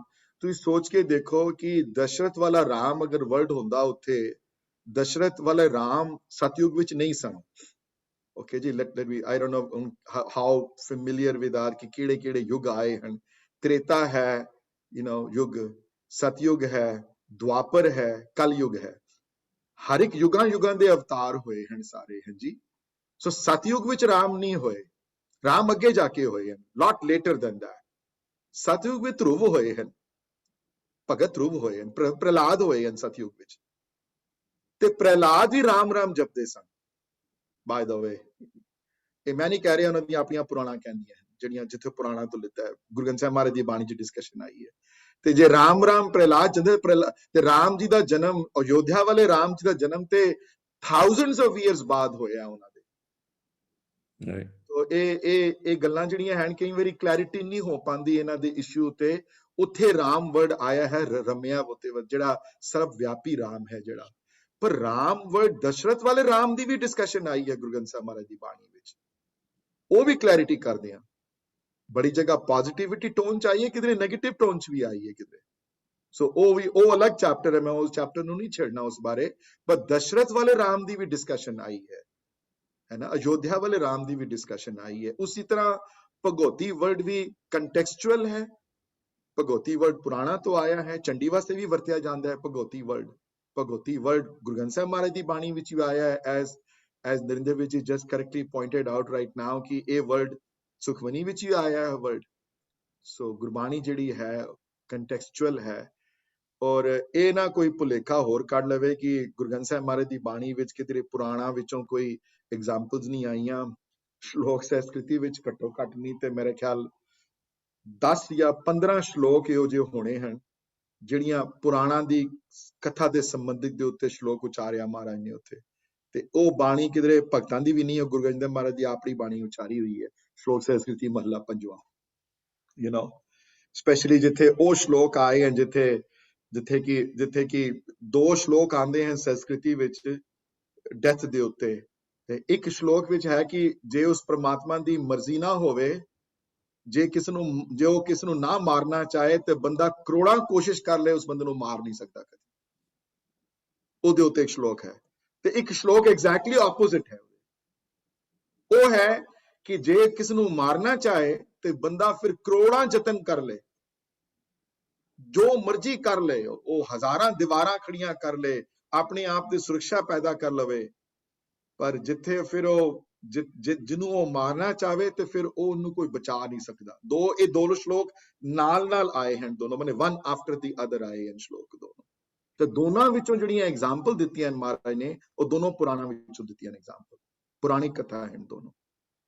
ਸੋ I just want to make sure ਕਿ ਇੱਥੇ ਕਲੈਰਿਟੀ ਰਵੇ ਕਿ ਇਹ ਨਾ ਕੋਈ ਸੋਚੇ ਕਿ ਉਹ ਦਸਮ ਬਾਣੀ ਚ ਸਿਰਫ ਪੁਰਾਣਾ ਬਾਰੇ ਡਿਸਕਸ਼ਨ ਆਈ, ਗੁਰੂ ਗ੍ਰੰਥ ਸਾਹਿਬ ਮਹਾਰਾਜ ਦੀ ਬਾਣੀ ਵਿੱਚ ਵੇਦਾਂ ਬਾਰੇ ਕੋਈ ਗੱਲ ਨਹੀਂ. That is not right at all. Hundreds of examples ਹਨ. That does not mean we believe in Veda. ਇੱਥੇ ਦੋ ਬੜੀਆਂ ਅਲੱਗ ਚੀਜ਼ਾਂ ਹਨ ਜੀ. ਮੈਂ ਕਿਸੇ ਬਾਰੇ ਗੱਲ ਕਰਕੇ ਪ੍ਰਮਾਣ ਦੇ ਦਿਆਂ, ਉਹਦਾ ਮਤਲਬ ਨਹੀਂ ਕਿ ਮੈਂ ਉਹਦੇ ਚ ਵਿਸ਼ਵਾਸ ਕਰਦਾ ਉਹਦੇ ਚ. ਹਾਂਜੀ, which I want to make sure ਕਿ these are two. ਮੈਂ ਕਿਸੇ ਦੀ ਐਗਜ਼ਾਮਪਲ ਦਿੰਦਾ, ਦੇਖੋ ਜੀ ਉਸ ਬੰਦੇ ਨੂੰ ਦੇਖੋ ਜੀ ਉਹ ਇਹੋ ਜਿਹਾ ਹੈ. That doesn't mean ਕਿ I believe in. I just giving one part of his life ਤੋਂ ਮੈਂ ਕਿਸੇ ਦੀ ਐਗਜ਼ਾਮਪਲ ਦਿੱਤੀ ਉਹਦੇ ਚੋਂ. That doesn't mean ਕਿ I believe in whatever the whole thing says. There's a cultural meaning to a lot of these things, so that is used That's in right. explaining what, like Chandi Diwar or Pugauti is the name used for Parvati goddess. So I think it doesn't mean the Vishwas vi karna, that there is no harm in Vishwas. I mean, there's nothing. ਉਹਨਾਂ ਨੇ battles describe ਕੀਤੀਆਂ ਨੇ ਵਿਜੀ ਚੰਡੀ ਦੀਆਂ. ਚੰਡੀ ਕੀ ਵਾਰ ਵਿੱਚ ਜਦੋਂ ਉਹ ਦੁਸ਼ਟਾਂ ਦਾ ਨਸ਼ਟ ਕਰਦੀ ਹੈ ਨਾ, ਉਹ ਤਾਕਤ ਬਣ ਕੇ ਆਂਦੀ ਹੈ. ਉਹਨਾਂ ਨੇ ਭਗਉਤੀ ਦੇ ਰੂਪ, ਉਸ ਤਾਕਤ ਦੇ ਰੂਪ ਚ ਦੇਖਿਆ ਉਹਨਾਂ ਨੇ. ਅਸੀਂ ਉਹ ਸ਼ਬਦ ਪੜ੍ਹਦੇ ਹੁੰਦੇ ਆ, Mahabir ਕਹਿਰੀ. I don't know whether people you know ਦੁਪਹਿਰੀ ਕੋ ਨਾ ਭਾਨ ਮਾਨ ਹੈ, ਅਸੀਂ ਪੜ੍ਹਦੇ ਹਾਂ ਸ਼ਬਦ ਉਹ. ਤੇ ਉਹਦੇ ਉਸ ਸ਼ਬਦ ਵਿੱਚ ਸਾਰੰਗ ਰਾਗ ਵਿੱਚ ਹੈ, ਪੁਰਾਤਨ ਰੀਤ ਹੈ ਸਾਰੰਗ ਰਾਗ ਦੀ, ਜਪਤਾਲ ਵਿੱਚ, ਜਿਹਨਾਂ ਨੇ ਮਿਊਜ਼ਿਕ, ਜਿਹਨਾਂ ਨੂੰ ਇੰਟਰਸਟ ਹੈ, ਜਿਹਨਾਂ ਨੂੰ ਉਹ ਸ਼ਬਦ ਜਦੋਂ at least when I sing that ਸ਼ਬਦ ਮੈਨੂੰ ਲੱਗਿਆ ਕਿ ਯਾਰ ਅੰਤਰੇ ਤੱਕ ਪਹੁੰਚਦਿਆਂ ਲੱਗਦਾ ਕਿ ਜੰਗ ਸ਼ੁਰੂ ਹੋ ਗਈ ਹੈ. I can see the ਤਲਵਾਰਾਂ ਦੀ ਖੜਖੜਾਹਟ ਆਸ-ਪਾਸ, ਜੰਗ ਸ਼ੁਰੂ ਹੋ ਗਈ, ਜੋਸ਼ ਚ ਬੰਦਾ ਚੜ੍ਹਦੀ ਕਲਾ ਚ, ਉਸੇ ਪਹਿਲੇ ਅੰਤਰੇ ਤੱਕ ਪਹੁੰਚਦਿਆਂ ਚੜ੍ਹਦੀ ਕਲਾ ਚ ਬੰਦਾ ਚਲਾ ਜਾਂਦਾ. ਸੋ ਇਹ ਇਸ ਬਾਣੀ ਦੀ ਉਸ ਬਾਣੀ ਦੀ ਮਹਾਰਾਜ ਚਾਹੁੰਦੇ ਸਨ ਇਹ ਵੀਰਸ ਦੀ ਉਤਪਤੀ ਅੰਦਰੋਂ ਤੁਹਾਡੇ ਹੋਵੇ ਹੈ next ਜਿਹੜੀ I'm wait any more questions here on this topic before I meet forward next ਜਿਹੜੀ ਬਾਣੀ ਜਿਹੜੀ ਹਾਂਜੀ please I have a quick question. Sure, no problem. Virji, how do we relate to this Bani? How do we use this Bani for today, right? Ajkal jis tarah American Constitution which we Second Amendment di gall nahi aandi hai, anti-gun and gun rights de bare defending against tyranny and all that. People give those examples, but yet there's gun violence, right? So, and there is such a problem. How do you maybe give a practical way of relating to this? ਇੱਥੇ ਹੁਣ ਅੱਜ ਕੱਲ ਦੇ time ਵਿੱਚ ਸ਼ਸਤਰ ਜਿਹੜੇ ਹਨ ਦੇਖੋ ਸਿੱਖ ਦੀ ਕਿਰਪਾਨ ਜਿਹੜੀ ਹੈ ਉਹ ਬਾਈ ਦਾ ਵੇ ਇਹ ਵਰਡ ਕਿਰਪਾਨ ਵੀ ਪਹਿਲੇ ਦਸਮ ਪਿਤਾ ਤੋਂ ਪਹਿਲੇ ਇਹ ਵਰਡ ਯੂਜ਼ ਨਹੀਂ ਕੀਤਾ ਜਾਂਦਾ ਸੀ ਸ਼ਮਸ਼ੀਰ ਵਰਡ ਹੁੰਦਾ ਸੀ ਯੂਜ਼ ਜਾਂ ਸ਼੍ਰੀ ਸਾਹਿਬ ਕਿਰਪਾਨ ਹੈ ਕਿਰਪਾ ਆਨ ਕਿਰਪਾ ਕਰਨ ਵਾਲੀ ਸਿੱਖ ਦੀ ਜਦੋਂ ਤਲਵਾਰ ਨਿਕਲਦੀ ਹੈ ਤੇ ਇਹ ਸੱਚ ਨੂੰ ਪ੍ਰੋਟੈਕਟ ਕਰਨ ਵਾਸਤੇ ਨਿਕਲਦੀ ਹੈ ਤਲਵਾਰ ਹਰ ਚੀਜ਼ ਦੇ ਵੀਰ ਜੀ ਦੋ ਤੁਸੀਂ ਮੀਨਿੰਗ ਲੈ ਸਕਦੇ ਹੋ ਰਾਈਟ ਹੁਣ ਕਿਸੇ ਨੇ ਗਨ ਲੈ ਕੇ ਗਨ ਦੀ ਅੱਛੀ ਵਰਤੋਂ ਵੀ ਹੋ ਸਕਦੀ ਹੈ ਖਰਾਬ ਵਰਤੋਂ ਵੀ ਹੋ ਸਕਦੀ ਹੈ ਪਰ ਇਹ ਕਿਧਰੇ ਮੀਡੀਅਮ ਸਾਨੂੰ ਦੇਖਣਾ ਪਵੇਗਾ ਕਿ ਅੱਜ ਕੱਲ ਦੀ ਟਾਈਮ ਵਿੱਚ ਜਦੋਂ ਗਨ ਕਿਸੇ ਦੇ ਹੱਥ ਕਿਸੇ ਮਾੜੇ ਬੰਦੇ ਦੇ ਹੱਥ ਚਲੀ ਜਾਵੇ ਉਹ ਗਨ ਜਦੋਂ ਉਹ ਤਲਵਾਰ ਔਰੰਗਜ਼ੇਬ ਦੇ ਹੱਥ ਗਈ ਤੇ ਉਹ ਫਿਰ ਭਗੌਤੀ ਨਹੀਂ ਬਣੀ ਉਹ ਕੁਝ ਹੋਰ ਬਣੀ ਫਿਰ ਉਹ ਹੈਨਾ ਜੇ ਉਹ ਤਲਵਾਰ ਕਿਸੇ ਚੰਗੇ ਪੁਰਖ ਦੇ ਜੱਸਾ ਸਿੰਘ ਆਲੂਵਾਲੀਆ ਦੇ ਹੱਥ ਵਿੱਚ ਗਈ ਤੇ ਉਹ ਤਲਵਾਰ ਕੁਝ ਹੋਰ ਬਣੀ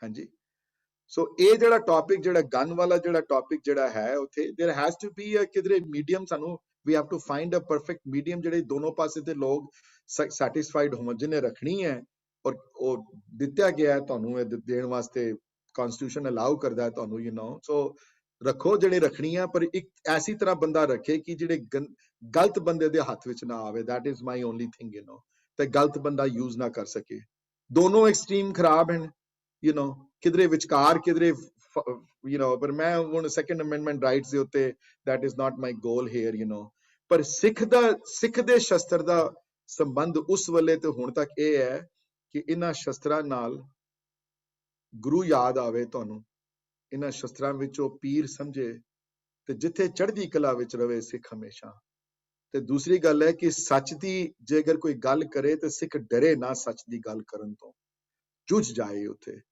ਹੁਣ ਵੀ ਫਾਰਮਰਸ ਵਿਚਾਰੇ ਟਿੱਕੇ ਹੀ ਹੋਏ ਜਿਸੇ ਵੀ ਤਰੀਕੇ ਨਾਲ I don't think so this movement will last very long because the government has a lot more staying power than us but that's okay that's life what do you do though but point I'm trying to make is ਕਿ ਇਹਨਾਂ ਸ਼ਸਤਰਾਂ ਵਿੱਚੋਂ ਸਾਨੂੰ ਚੜ੍ਹਦੀ ਕਲਾ ਦੀ ਇੱਕ ever lasting ਆਪਟੀਮਿਜ਼ਮ ਦੀ feeling ਆਣੀ ਚਾਹੀਦੀ ਹੈ ਇਹਨਾਂ ਚੋਂ ਕਿ ਇਹ ਸ਼ਸਤਰ ਸਾਡੇ ਪੀਰ ਰਹੇ ਹਨ ਇਹ ਸ਼ਸਤਰ ਜੇ ਰਾਈਟ ਸਾਈਡ ਤੇ ਹੋਵਣ ਸੈਕੰਡ ਵਰਲਡ ਵਾਰ ਦੇ ਰਾਈਟ ਸਾਈਡ ਤੇ ਸਨ ਤੇ ਇਹਨਾਂ ਨੇ ਨਾਜ਼ੀ ਪਾਵਰ ਨੂੰ ਖਤਮ ਕੀਤਾ ਹੈ ਜੇ ਰੋਂਗ ਸਾਈਡ ਤੇ ਸਨ ਤੇ ਨਾਜ਼ੀ ਪਾਵਰ ਆ ਵੀ ਗਈ ਉਹਨਾਂ ਸ਼ਸਤਰਾਂ ਦੀ ਵਜ੍ਹਾ ਨਾਲ ਹੈਨਾ ਅੰਗੂਰਾਂ ਦੇ ਵਿੱਚੋਂ ਤੁਸੀਂ ਅੰਗੂਰਾਂ ਨੂੰ ਇੰਜੋਏ ਵੀ ਕਰ ਸਕਦੇ ਹੋ ਸ਼ਰਾਬ ਵੀ ਬਣਾ ਸਕਦੇ ਹੋ ਇਹਨਾਂ ਦੀ ਤੁਸੀਂ ਹਰ ਤਰ੍ਹਾਂ ਦੇ ਦੋ ਤਰੀਕੇ ਦੀ ਵਰਤੋਂ ਦੇ ਉੱਤੇ ਡਿਪੈਂਡ ਕਰਦਾ ਤੁਸੀਂ ਕਰਨਾ ਚਾਹੁੰਦੇ ਹੋ ਬਾਕੀ I don't want to go into the second amendment rights ਦੇ ਉੱਤੇ ਇਹਨਾਂ ਦੀ what is how relevant to chapter is to that one ਮੇਰਾ ਗੋਲ ਉਸ ਫੋਕਸ ਤੇ ਨਾ ਮੈਂ ਪ੍ਰੀਪਰੇਸ਼ਨ ਕਰਕੇ ਆਇਆ ਉਹਦੀ ਉਸ ਟੌਪਿਕ ਦੇ ਉੱਤੇ ਸੋ ਕਿਧਰੇ somewhere between that is a right medium ਵਿੱਚ ਤੁਸੀਂ ਕਹਿਣਾ ਚਾਹੁੰਦੇ ਸੀ ਕੁਝ ਹੋਰ ਮੈਂ ਵੇਟ ਕਰਾਂ ਅਗਲਾ ਜਿਹੜਾ ਹੈ ਜਿਹੜਾ ਚੈਪਟਰ ਜਿਹੜਾ ਹੈ that is the most talked about and the most misunderstood ਬਾਣੀ ਜਿਹੜੀ ਹੈ ਚਰਿਤ੍ਰੋਪਾਖਿਆਨ ਦੀ that is where the most of the issues come ਦਸਮ ਬਾਣੀ ਦੇ ਉੱਤੇ ਕਿੰਤੂ ਪਰੰਤੂ ਬਹੁਤਾ ਕੀਤਾ ਜਾਂਦਾ ਇਸ ਬਾਣੀ ਦੇ ਉੱਤੇ so before I start on the ਚਰਿਤ੍ਰੋਪਾਖਿਆਨ ਦੇ chapter let me define those words for you though so that ਤੁਹਾਨੂੰ ਉਪਾਖਿਆਨ ਮਤਲਬ ਕਹਿਣਾ ਕਿਸੇ ਨੂੰ ਉਪਾਖਿਆਨ ਰੀਟੈਲਿੰਗ ਕਰਨਾ ਰੀਟੈਲ ਕਰਨਾ ਕਿਸੇ ਸਟੋਰੀ ਨੂੰ ਦੁਹਰਾਣਾ ਕਿਸੇ ਚੀਜ਼ ਨੂੰ ਬਾਰ-ਬਾਰ ਦੁਹਰਾਣਾ ਜਾਂ ਰੀਟੈਲ ਕਰਨਾ ਕਿਸੇ ਸਟੋਰੀ ਨੂੰ ਚਰਿਤ੍ਰ ਉਪਾਖਿਆਨ ਚਰਿਤ੍ਰ ਕੈਰੈਕਟਰ ਜਾਂ ਚਰਿਤ੍ਰ ਸਟੋਰੀ ਜਾਂ ਚਰਿਤ੍ਰ ਕੋਈ ਕਿਸੇ ਸਟੋਰੀ ਦਾ ਕੋਈ ਨਾਇਕ ਜਾਂ ਕੈਰੈਕਟਰ ਤੇ ਇਹ 404 ਸਟੋਰੀਜ਼ ਹਨ ਉਹਨੂੰ ਇਹ ਜਿਹੜੇ ਸਟੋਰੀਆਂ ਕਿਉਂ ਲਿਖੀਆਂ ਉਹਨਾਂ ਨੇ ਇਹ ਕੁਐਸਚਨ ਨਹੀਂ ਹੈ ਕਿ ਜੀ ਇਹ ये लिखा क्यों जी, बड़ा अश्लील है जी, बड़ा फलान है जी, टिंगान है जी, ये है जी, वो है जी. Let me just go through that little in depth though and understand the background behind this Bani.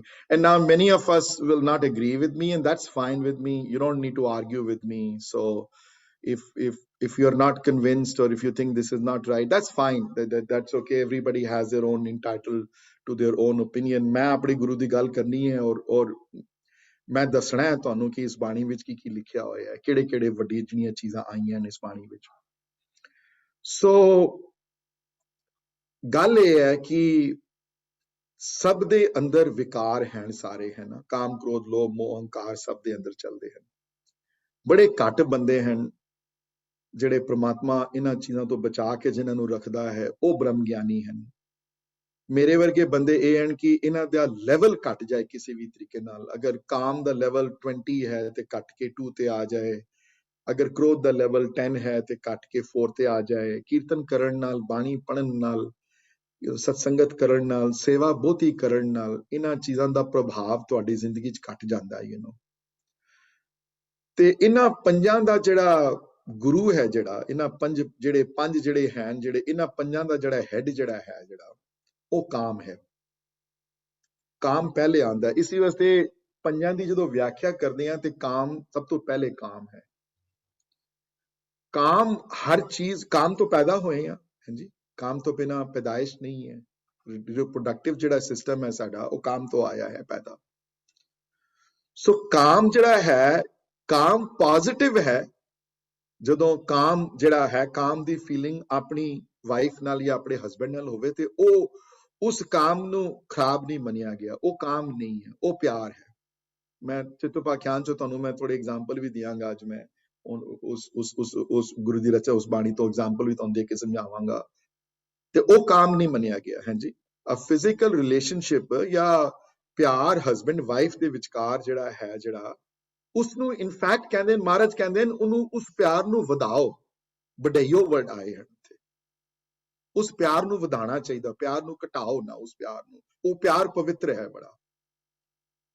ਲੇਕਿਨ ਪਰ ਨਾਰੀ ਜਿਹੜੀ ਅਡਲਟਰੀ ਜਿਹੜੀ ਹੈ, ਉਹਨੂੰ ਬਹੁਤ ਕ੍ਰਿਟਿਸਾਈਜ਼ ਕੀਤਾ ਗਿਆ. ਉਹ ਠੀਕ ਨਹੀਂ ਹੈ ਕੰਮ. ਜਾਂ ਮੈਨ ਹੋਵੇ ਚਾਹੇ ਵੂਮਨ ਹੋਵੇ, ਉਹ ਮੇਲ ਹੋਵੇ ਚਾਹੇ ਫੀਮੇਲ ਹੋਵੇ, ਉਹਦੇ ਉੱਤੇ ਬੜੀ ਕ੍ਰਿਟਿਸਿਜ਼ਮ ਹੈ, ਬੜੀ ਜ਼ਬਰਦਸਤ ਕ੍ਰਿਟਿਸਿਜ਼ਮ ਹੈ ਬਾਣੀ 'ਚ. ਇਨਫੈਕਟ ਬੱਜਰ ਕੁਰੈਤ ਹੈ ਇੱਕ. ਵਿਆਹ ਕਰਾਉਣ ਤੋਂ ਬਾਅਦ ਕਿਸੇ ਦੂਸਰੇ ਪੁਰਖ ਜਾਂ ਨਾਰੀ ਨਾਲ ਸੰਬੰਧ ਰੱਖਣਾ ਕਿਸੇ ਵੀ ਤਰੀਕੇ ਦੇ, ਉਹ ਬੱਜਰ ਕੁਰੈਤ ਮੰਨਿਆ ਗਿਆ ਹੈ. ਅਡਲਟਰੀ ਨੂੰ ਨਹੀਂ ਐਕਸੈਪਟ ਕੀਤਾ ਗੁਰੂਆਂ ਨੇ. ਉਹ ਕਾਮ ਹੈ, ਉਹ ਲਸਟ ਹੈ. ਲੇਕਿਨ ਨਿਜ ਨਾਰੀ ਨਾਲ ਨਹੀਂ ਹੈ. I want to make sure ਕਿ ਉੱਥੇ ਕਲੈਰਿਟੀ ਹੋਵੇ ਕਨਸੈਪਟ ਦੀ. ਉੱਥੇ ਕੋਈ ਗਿਲਟ ਨਹੀਂ ਹੈ ਕਿਧਰੇ. And just to remind you ਕਿ ਗੁਰੂ ਨਾਨਕ ਤੋਂ ਵੱਡਾ ਹੋਰ ਕੌਣ ਹੋਇਆ ਹੈ ਜੀ? ਉਹਨਾਂ ਤੋਂ ਵੱਡਾ ਕੌਣ ਹੈ ਹੋਰ?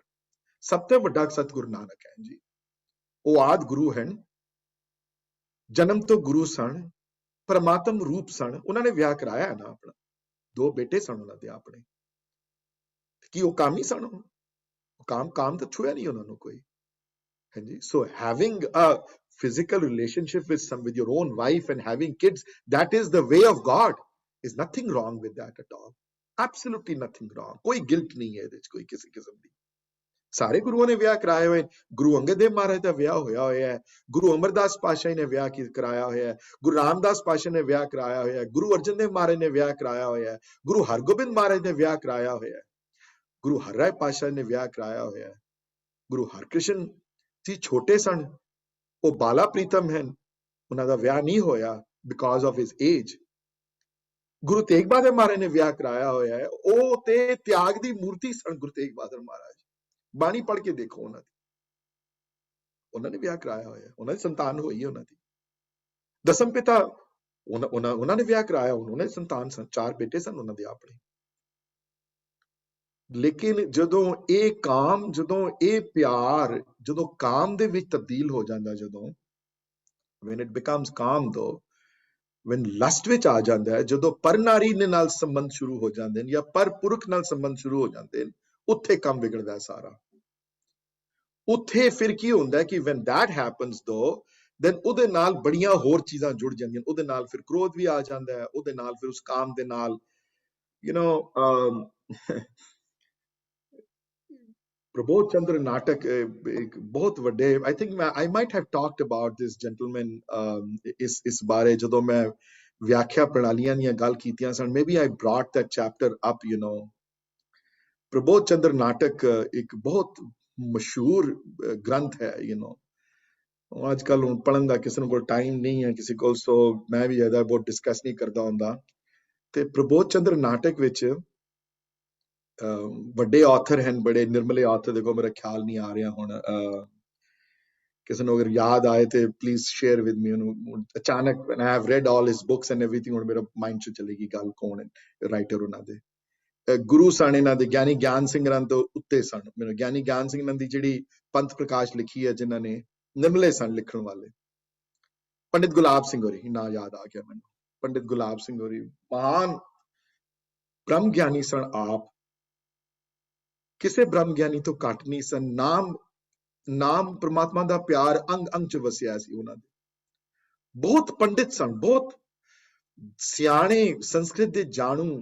ਤੇ ਉਹਨਾਂ ਨੇ ਇੱਕ ਬੁੱਕ ਲਿਖੀ ਪ੍ਰਬੋਧ ਚੰਦਰ ਨਾਟਕ। ਕਿਸੇ ਟਾਈਮ ਕਦੀ ਮਿਲੇ ਤੇ ਤੁਹਾਡੀ ਬਿਜ਼ੀ ਲਾਈਫ ਵਿੱਚੋਂ ਕਦੀ ਇੱਕ ਚੈਪਟਰ ਉਸ ਬੁੱਕ ਚ ਪੜ੍ਹਨਾ, ਤੇ ਉਹਦੇ ਵਿੱਚ ਉਹਨਾਂ ਨੇ ਪੰਜਾਂ ਦੀ ਇੱਕ ਲੜਾਈ ਲਿਖੀ ਹੈ ਕਿ ਹਾਂਜੀ ਉਹ ਕੋਈ ਲੜਨ ਗਿਆ ਕੋਈ, ਤੇ ਉਹ ਇੱਕ ਤਰਫ ਪੰਜ ਖੜੇ ਹਨ, ਇੱਕ ਤਰਫ ਪੰਜ ਖੜੇ ਹਨ ਜਿਹੜੇ ਸ਼ੀਲ ਹਨ, ਉਹਦੇ ਵਿੱਚ ਨਿਮਰਤਾ ਹੈ, ਧਰਮ ਹੈ, ਜਿਹੜੇ ਪੰਜ ਜਿਹੜੀਆਂ ਚੀਜ਼ਾਂ ਫॉरगिवनेस ਖੜੀ ਹੈ ਇੱਕ ਤਰਫ, ਤੇ ਇੱਕ ਤਰਫ ਇੱਕ ਪੰਜ ਖੜੇ ਹਨ ਕਾਮ ਕ੍ਰੋਧ ਲੋਭ ਮੋਹ ਅਹੰਕਾਰ। ਤੇ ਉੱਥੇ ਇੱਕ ਬੈਟਲ ਸਕਰੀਨ ਕ੍ਰੀਏਟ ਕਰਦੇ ਹਨ ਉਹਦੇ ਵਿੱਚ। ਪਹਿਲੇ ਕਹਿੰਦੇ ਨੇ ਯਾਰ ਤੂੰ, ਪਹਿਲੇ ਕਹਿੰਦੇ ਨੇ ਮੋਹ ਨੂੰ ਕਹਿੰਦੇ ਤੂੰ ਜਾ ਕੇ ਲੜ, ਜਾਂ ਪਹਿਲੇ ਕਹਿੰਦੇ ਨੇ ਅਹੰਕਾਰ ਨੂੰ ਤੂੰ ਜਾ ਕੇ ਲੜ, ਉਹ ਅਹੰਕਾਰ ਹਾਰ ਕੇ ਆ ਜਾਂਦਾ ਹੈ, ਉਹ ਜਿੱਤ ਜਾਂਦਾ ਹੈ। ਤੇ ਜਦੋਂ ਉਹ ਪੰਜ ਜਦੋਂ ਹਾਰਦੇ ਨਜ਼ਰ ਆਉਂਦੇ ਨੇ ਜਦੋਂ, ਤੇ ਉਹ ਪੰਡਿਤ ਗੁਲਾਬ ਸਿੰਘ ਹੋਰੀ ਲਿਖਦੇ ਨੇ, ਕਹਿੰਦੇ ਨੇ ਹੁਣ ਕਹਿੰਦੇ ਨੇ ਕਾਮ ਕਹਿੰਦਾ ਤੁਸੀਂ ਮੈਨੂੰ ਇੱਕ ਵਾਰੀ ਭੇਜ ਕੇ ਤੇ ਦੇਖੋ ਇਸ ਲੜਾਈ ਵਿੱਚ, ਮੈਂ ਕਰੋੜਾਂ ਸਾਲਾਂ ਦਾ ਜਪ ਤਪ ਖਤਮ ਕਰ ਦਿਆਂਗਾ। ਇੱਕ ਵਾਰੀ ਮੈਨੂੰ ਜਸਟ ਲੈਟ ਮੀ ਐਂਟਰ ਦ ਬੈਟਲਫੀਲਡ ਵਾਂਸ। ਪ੍ਰਬੋਧ ਚੰਦਰ ਨਾਟਕ ਵਿੱਚ ਹੈ, ਪੜ੍ਹ ਸਕਦੇ ਹੋ ਤੁਸੀਂ ਖੁਦ ਆਪ।